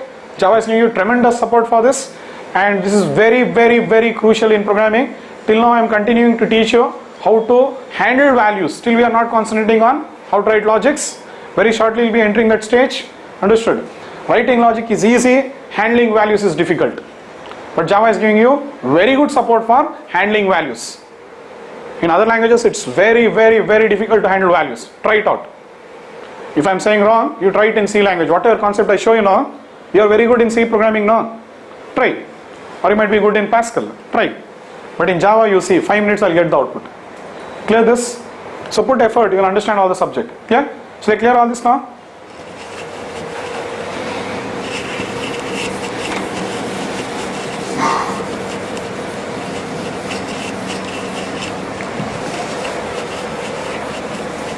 So as it is, you define your class box for this. It's required. I'll go with class box. I'll not use student and all that. Just we'll go with our normal class which have worked comfortably. Class box. I'll create multiple objects of box and I'll put it in an array now. So you know how the class box looks like now? Int w, h, d, fine. Then it will have what? It can have its constructor. Roughly I'm writing, just understand. A constructor with 3 parameters. If you want, you can have volume method. If you want, you can have M1 method. I'll type and show it to you, don't worry. Understood? So all this you can have. This is normal. I'll type and show it to you. Clear? Fine. This is your normal class now. Let's see how to work with this.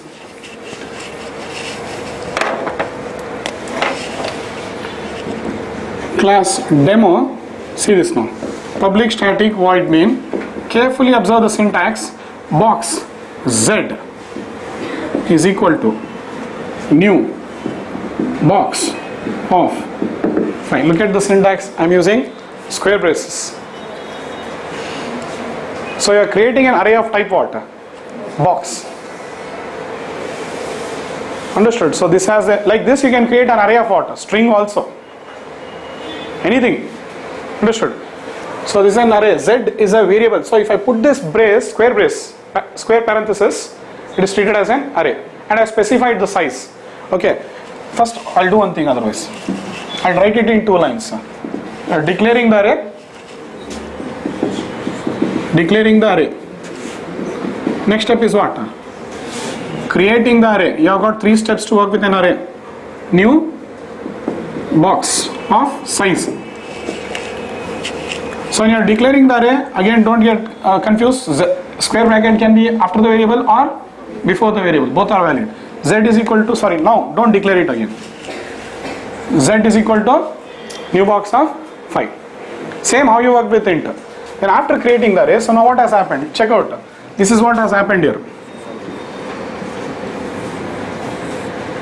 One array has got created. 0, 1, 2, 3, 4. Index is, sorry, length is 5, but it starts from 0. After this is ready, next I'll fill the values. Sorry, we'll, okay, what is the default value of this array? I'll just remove this, I need space. See, int a is equal to, a is an array of what? Type int. So here what happens? Or I'll write it in 2 lines, same syntax I'll use. Here you are declaring a variable array of type what? This is an int array. Then I'll say what? New. That's declaring the array, this is creating the array, but it's of type int array there. So there what will happen? Array will be created 0, 1, 2, 3, 4 and default values will be 0 there because it's an array of type int. You know that. What will be the default value for this? Good, it is null. So everywhere here you will be having null values. If you create an array of user defined type, it will be null. Clear? Now this array is having, see, A is an array which is having capacity to hold what? Only int type of values. But Z is an array which can hold only reference type of values. But reference of what? Only box type. Create objects, put the reference. Create object, put the reference. Simple. See here. Now I'll do it. Do not forget, class demo is their main method has started. Okay, see now I'll create the objects. Box B is equal to new box of 0, 0, 0. Any value you want to give. Some 0 means to work here it will be easy. So B object gets created. And in this object, value of WH and D will be what? 0, 0 and 0.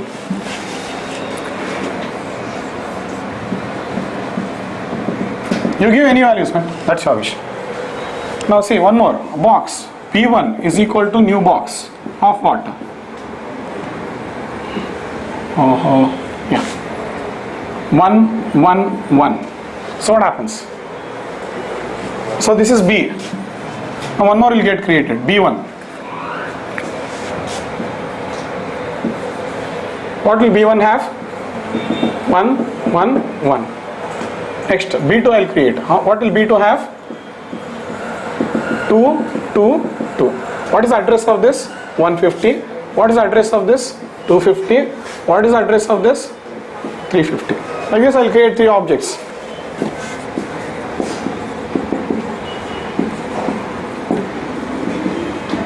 Now what I'll do, check this out. Z of, see this.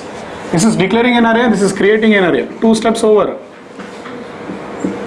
Next what? To work with array there are 3 steps. Do not forget. First, second, your array is still not initialized because it's initialized with what? Null. Fill the value.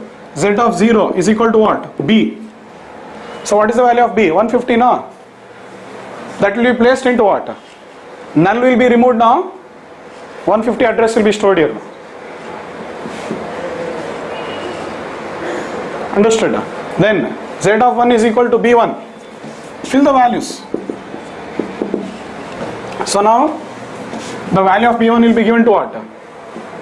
First index. You are only writing, no? So I have to put reference value there. I cannot put primitive value because this is an array of user defined type. Clear? B2 valid 350. So you are storing the address here. Perfect. Then next, see this. Z of 3 is equal to Z of 3. My Z and 3 looks same. Be careful. Z and 3 is equal to, like this also in shortcut you can do 3, 3, 3 valid syntax. I'm just showing you the different syntaxes. I could have done like this only, P3 is equal to new box, but look at the syntax. Z of 3 is equal to new box. Understood? Learn the syntaxes. Z of 4 is equal to new box 4, 4, 4 valid. So what has happened now if you do this? Directly an object will be created. WH and D will have what values? 3, 3, 3. One more object will be created and that address, supposing if it is 450, will be stored in the third index. When I create one more object, again WH and D is there, which is 4, 4, 4, which will be stored in this index. 150, 250 like this. 5 objects. But actually see how I have retained almost all. How many values are there now? 15 values. 15 values in single memory I am holding. And if I want I can send it to another method now. What luxury it gives you. Understood? So handling values is very crucial. Clear? Okay, now storing is over. So this is called as what? Initializing an array. 3 steps. Over. Next, using an array. How will you use the array? Means values you want now. How will you access it? Let's see the syntax. See the syntax first. Learn the syntax. Z of 4. Z of 4 I'll take. See the, okay, I'll write it here. Box M4 is equal to Z of 4.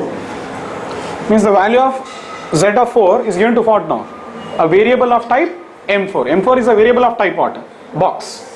See, when you get the value from a int array, you will store it in what? Int. But when I get a value from the user defined array, I have to store it in the corresponding data type. Yes or no? See, supposing I have an int array. Okay, int A is equal to, you'll have it 100, 101. Fine, but if I write int, A of 2, I'll get a value. But I should store it in what? Int Z, no? Because the array is of type int, it will give me a int value.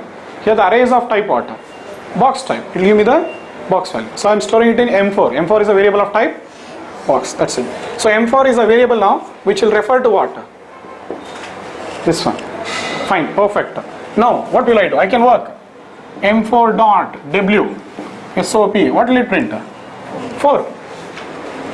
M5 dot H. What will it print? 4. M5 dot D. SOP. Accessing the members now. It's just accessing the members. M4 dot 5. M4 dot W H D. Print. I'm accessing the members. This is how you do normally. And if I want, I can call the methods. This you know, there is no issue. There is nothing big about this. But look at one more syntax which I show you now. Check this out. M4 of 4 dot W. Correct? Huh? 1 second. Yeah, it's correct. From the in M4, sorry, not M4, sorry, Z of 4. Z of 4 dot W. Valid?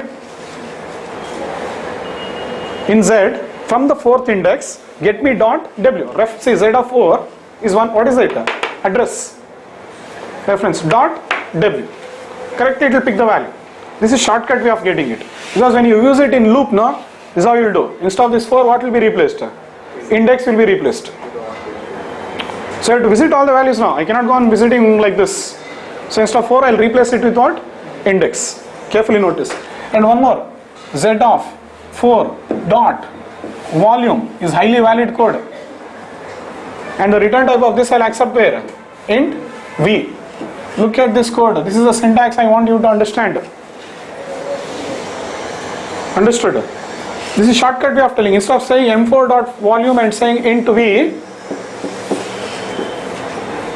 see here the difference is what?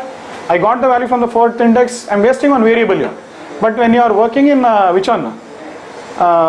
When you are using loops, no, you will not be doing this. Directly what you will be doing? You will be index and working like this. So this syntax is very, very important, which I will type and show you now. Clear? Clear this?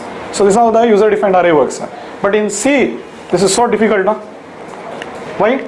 Pointers are there, no? How simple it is. If you are telling it is difficult in Java, imagine in C how it will be now. Understood? So this is one of the easiest language. Still more easy ways are there. I will be showing you later. But first let me introduce what? Array of user defined type. Clear? Shall I clear all this now? Any doubts you are having here? So if we use the direct declaration where we did in the previous array. Yeah, you can do. This is one way to initialize. Okay, this is one way to initialize. Now see, are you clear with using the array? You understood how to use the array now. I show you what are all the different ways to initialize the array. Using the array, clear now? Or how will you use it? Either you get the value from the index, store it separately like this, do it, or in a loop you'll be going with the index like this. I'll show you. So using the array, you know now. Using the array, why do you use? To access the value. But this syntax you don't forget. Z of 4 dot volume, return type is int. If I say only Z of 4, box. Z of 4 dot W, int width. Be careful with that syntax. Yeah? Fine. Now initializing the array, we'll see. Yeah, one way, sorry, I cleared it off. One way is what? One way is Z of 0 is equal to B, Z of 1 is equal to B1, Z of 2 is equal to B2. Or you can say Z of 3 is equal to new box. Z of 4 is equal to new box of this code I had written earlier. Fine, initializing. Now let's come to initializing now. See this, in 2 lines you can do box Z is equal to, instead of 2 lines I can write it in single line, new box of 5. Instead of 2 lines I can make it into single line, but initializing again I have to do like this only. Initializing again I have to do like this only.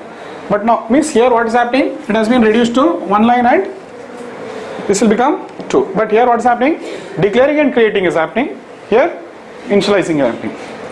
Now I will do what, declaring, creating and initializing in 1 line. There is not much difference between this style and this style. When you create the array, all values will be what, null only, understood, null only, and then you'll be storing values like this one by one, clear? But the third one makes a big difference. See this, box Z is equal to, look at the syntax. If you have created objects like this already, b1 comma b2 comma, sorry, b no, b comma b1 comma b2 comma. Now see this, 2 objects have not been created, but I want to fill what, the third and fourth index. Look at the syntax, new box of 4 4 4, sorry 3 3 3, any value you give, comma 3 3 3, any value you give, that's your wish, comma new box of 4 4 4, valid syntax. Here what will happen, declaring, creating and initializing, means you will never find null here. As soon as the array is created, it will have the reference values and it will be ready now, directly ready for usage, and not specifying the size. Clear? So these are the different syntaxes you have to learn now. So one is declaring, second one is creating, then third one is initializing. You can do all these 3 separately, declaring, creating, initializing separately, or declaring, creating 1 line, initializing other place, or declaring, creating, initializing all in 1 place. That's your wish. Clear? Shall I clear all this? These are the 3 ways you can initialize. See, first way, second way I just removed. Which one was that? Declaring and creating. You will write these 2 lines in a single line, but initialize like this only. Understood? Third one is that one. Shall I clear everything? Okay, I'll type it and show it to you. We'll finish it off now. Looping is very interesting here. You know how I loop? Huh? See this. For int I is equal to 0, I less than z dot length, correct? Huh? I plus SOP. Yes, now is very interesting. If you want to print any print statement, z of I dot w. This is very important. Z of I dot h. SOP z of I dot d. SOP z dot volume. Like this you can print. The syntax is very important because I start using arrays now of what? Built-in types. We are saying our type. We'll start working with arrays of built-in classes. So like this we'll be accessing their members. Z of I dot w, Z of I dot h, Z of I dot volume, like this we'll work with the built-in class members. So that's why I'm making you understand the syntax here. Yeah? So code all this. How good you are in core Java, that better you can work with the library. And I believe you are already very good in core Java. You know core Java, no? Yes or no? Yes. So you should not have difficulty.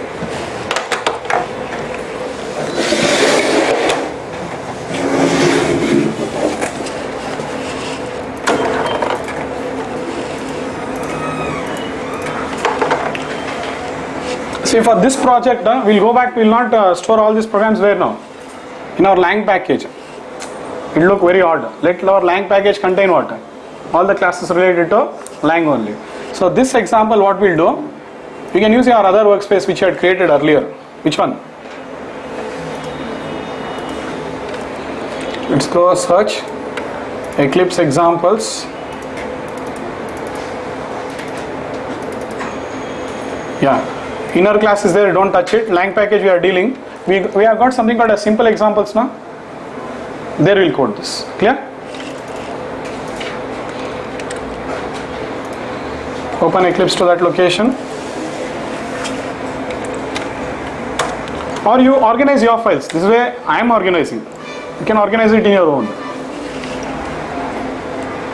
Okay. You remember all this we had coded, no? When I introduced Eclipse, I had shown you all this. Okay, fine. New Java project 06 user define array of, I'll write array of UDD, user defined data type. Array of user defined data type, or you can name it fully, no problem. User defined data type. That's the project name. Yeah, now new. You want class now box? I will copy and paste it, man. I will not type now. This is there already. Here I will create on package com.cluster. I will paste it here. Okay. See, even automatically on copy paste also, no, package name what it has changed. Com.cluster, it only changed. So that's the beauty of Eclipse. So you're having this, you're having volume method, you're having on M1 method, all fine. Volume method also is there. So let's see how you put it into an array now. So new class. What is the class name? User array of user defined type. Array user defined data type demo. Understood? Array of user defined data type demo.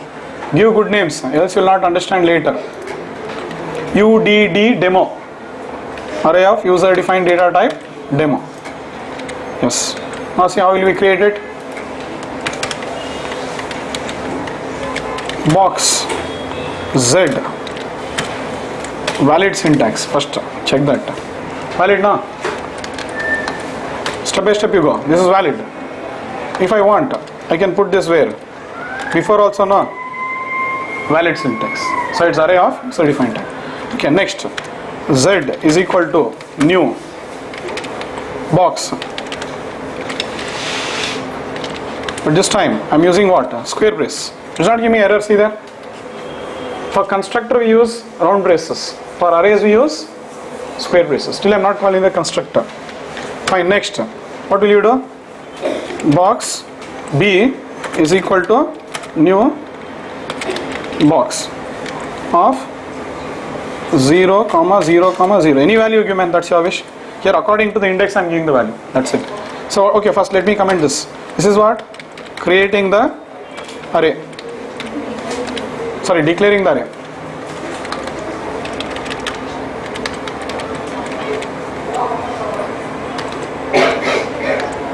This is creating the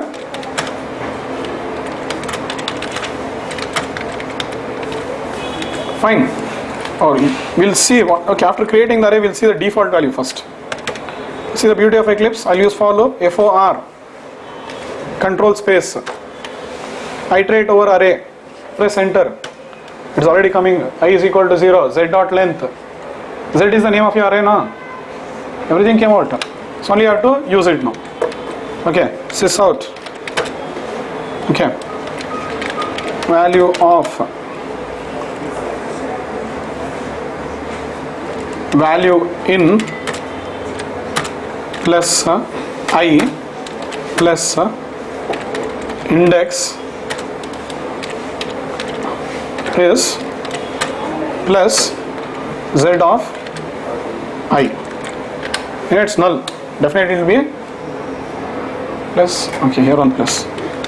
Correct now? I'll just remove some value in I. Okay, here, okay, space is there. So let's run the program first. Second.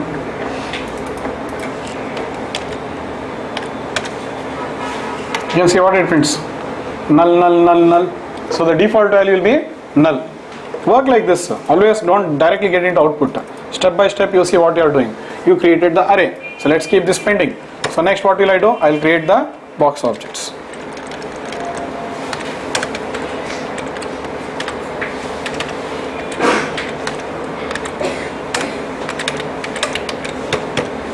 5 objects. Okay, I'll create 3 I'll create. Box B, B1, B2. So in B1 I'll store values as 1, 1, 1. Here I store 2, 2, 2. Done, no? And these, okay, still they are not been put in array. So to put it into array, what I should do? Still the array will be what? Null, null, null only. So I'll store now. How will I store? Z of 0 is equal to B. Done? Valid syntax here. Z of 1 is equal to B1. Valid syntax. Z of 2 is equal to B2. Valid. Now the third syntax which I showed you. Z of 3 is equal to new box. Yes, directly I can do it here. 3, 3, 3. Valid code. Yes or no? Then what? Z of 4 is equal to new box of 4, 4, 4.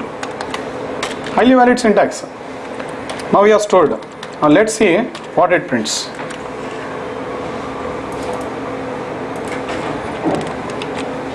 It's printing the addresses, not null, but hexadecimal. So if you don't want to see the hexadecimal value, what you can do? You can override toString method. Yes or no? See now, otherwise you will start seeing the addresses. Public string in the class, which one now? Class box I am overriding. Class string to string. Override.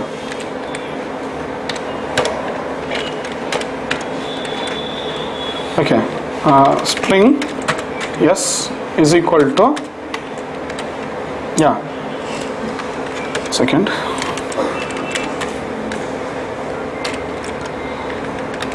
val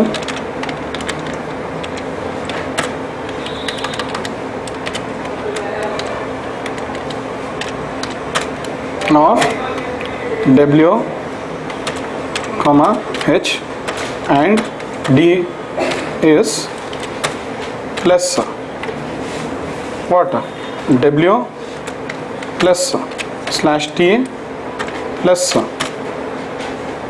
h plus, these are all print statements when how you want to print, plus d. So you, what does the toString method do? Plus slash t.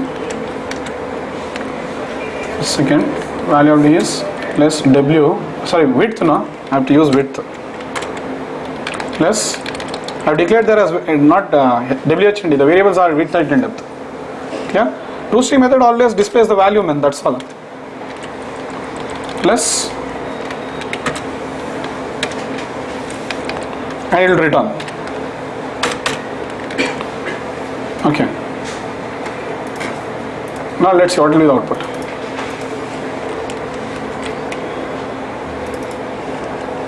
Value in 0th index is, okay, we are displaying our values. If you comment it, it will print the addresses. Are you following now? So that's what actually how you override. Slowly you'll understand overriding toString in a better way. Still clearer it will become. If you don't override it, comment it, what happens? The super class 1 gets executed and it prints the hexadecimal value. See, all the addresses are different now. Okay. Because all are referring to different objects, and you print the address here, SOP B1, SOP B2, that address and this address will be same, or that all you check out. Now, not only that, say I want to print one by one. See how I'll access in the array. Okay, now we'll work one by one. So after storing in the array, now I'll get the value. See here locally first, box M2 is equal to, or M4 only I'll take, M4 is equal to Z of what? 4. Valid now, and then I'll print what? Sort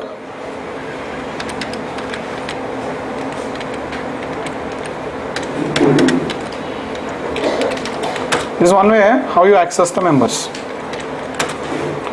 So sort value of width is what?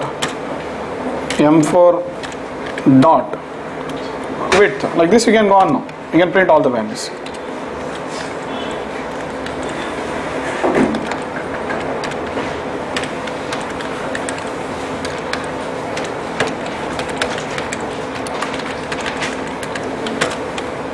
Height, depth.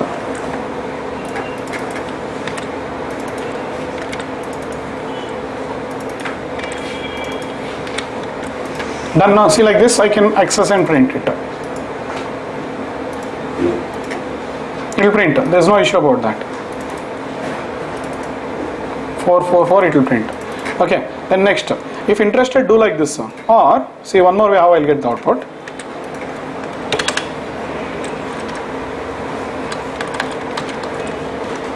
Z of 4 dot width.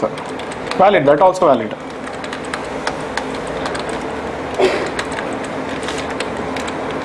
This is also valid. See, I will comment this.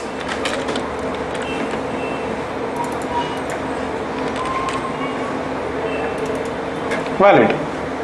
Understood. So then next, both are valid. Z of 4. Okay. Now I will call the method. See here. Look at the syntax. Int v is equal to z of 4 dot. See that? Volume. Return type is int. Highly valid code.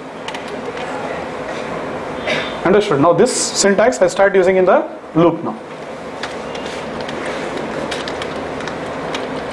Only we will be replacing it what? Index. Value in 0th index is plus z of I dot think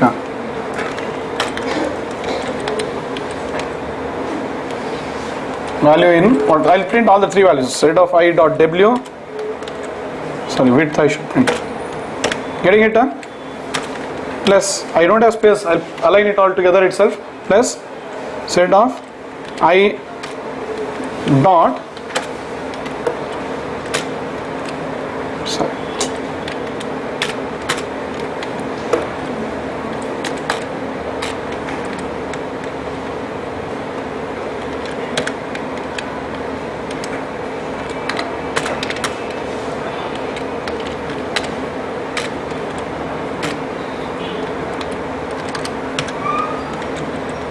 See, value in that 0th index is you print all now. Value is print all. Value in 0 is 0, 0, 0. Value in 1 is 1, 1, 1. How you want to print when they are all SOPs now? But very interesting. I'll call the method also. So for that,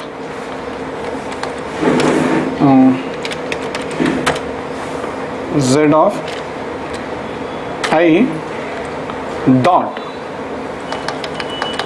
volume method also I can call. Are you comfortable now? So I'll make this as print so that after printing it will remain in the same line and this will be appended to that. Yeah, that's all print. You can do it. Control F11. Okay, I think it's better I use tab here. System.out.println.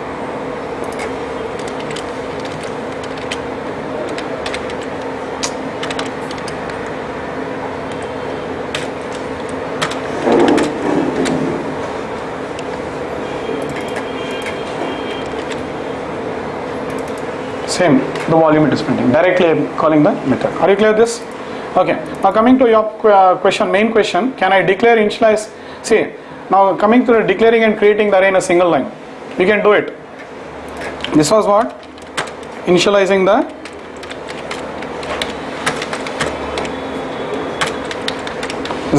array. Now see, till now we are doing it in 3 lines. This is one, declaring, creating and initializing. Now I'll do declaring and creating in a single line. See this. Everything works, but just I'm simplifying it now. History will comment. Box set is equal to, directly you can say a new box of 5. This is also valid.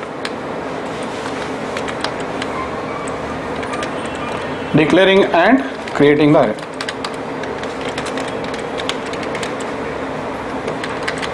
But after creating the array, same story continues. You have to go on initializing it. Clear? So now I'll show you declaring, creating and initializing in the same line. See this. I have created 3 box objects here. Box Z is equal to, now see this, B, comma, B1, comma, B2, comma, new box of what? 333,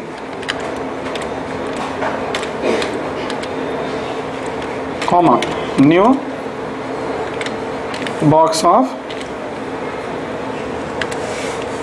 4, 4, 4. Lastly, this also you can do it in a single line, valid syntax. Declaring, creating and initializing. Clear with all this code now? Using it, you know how to use it.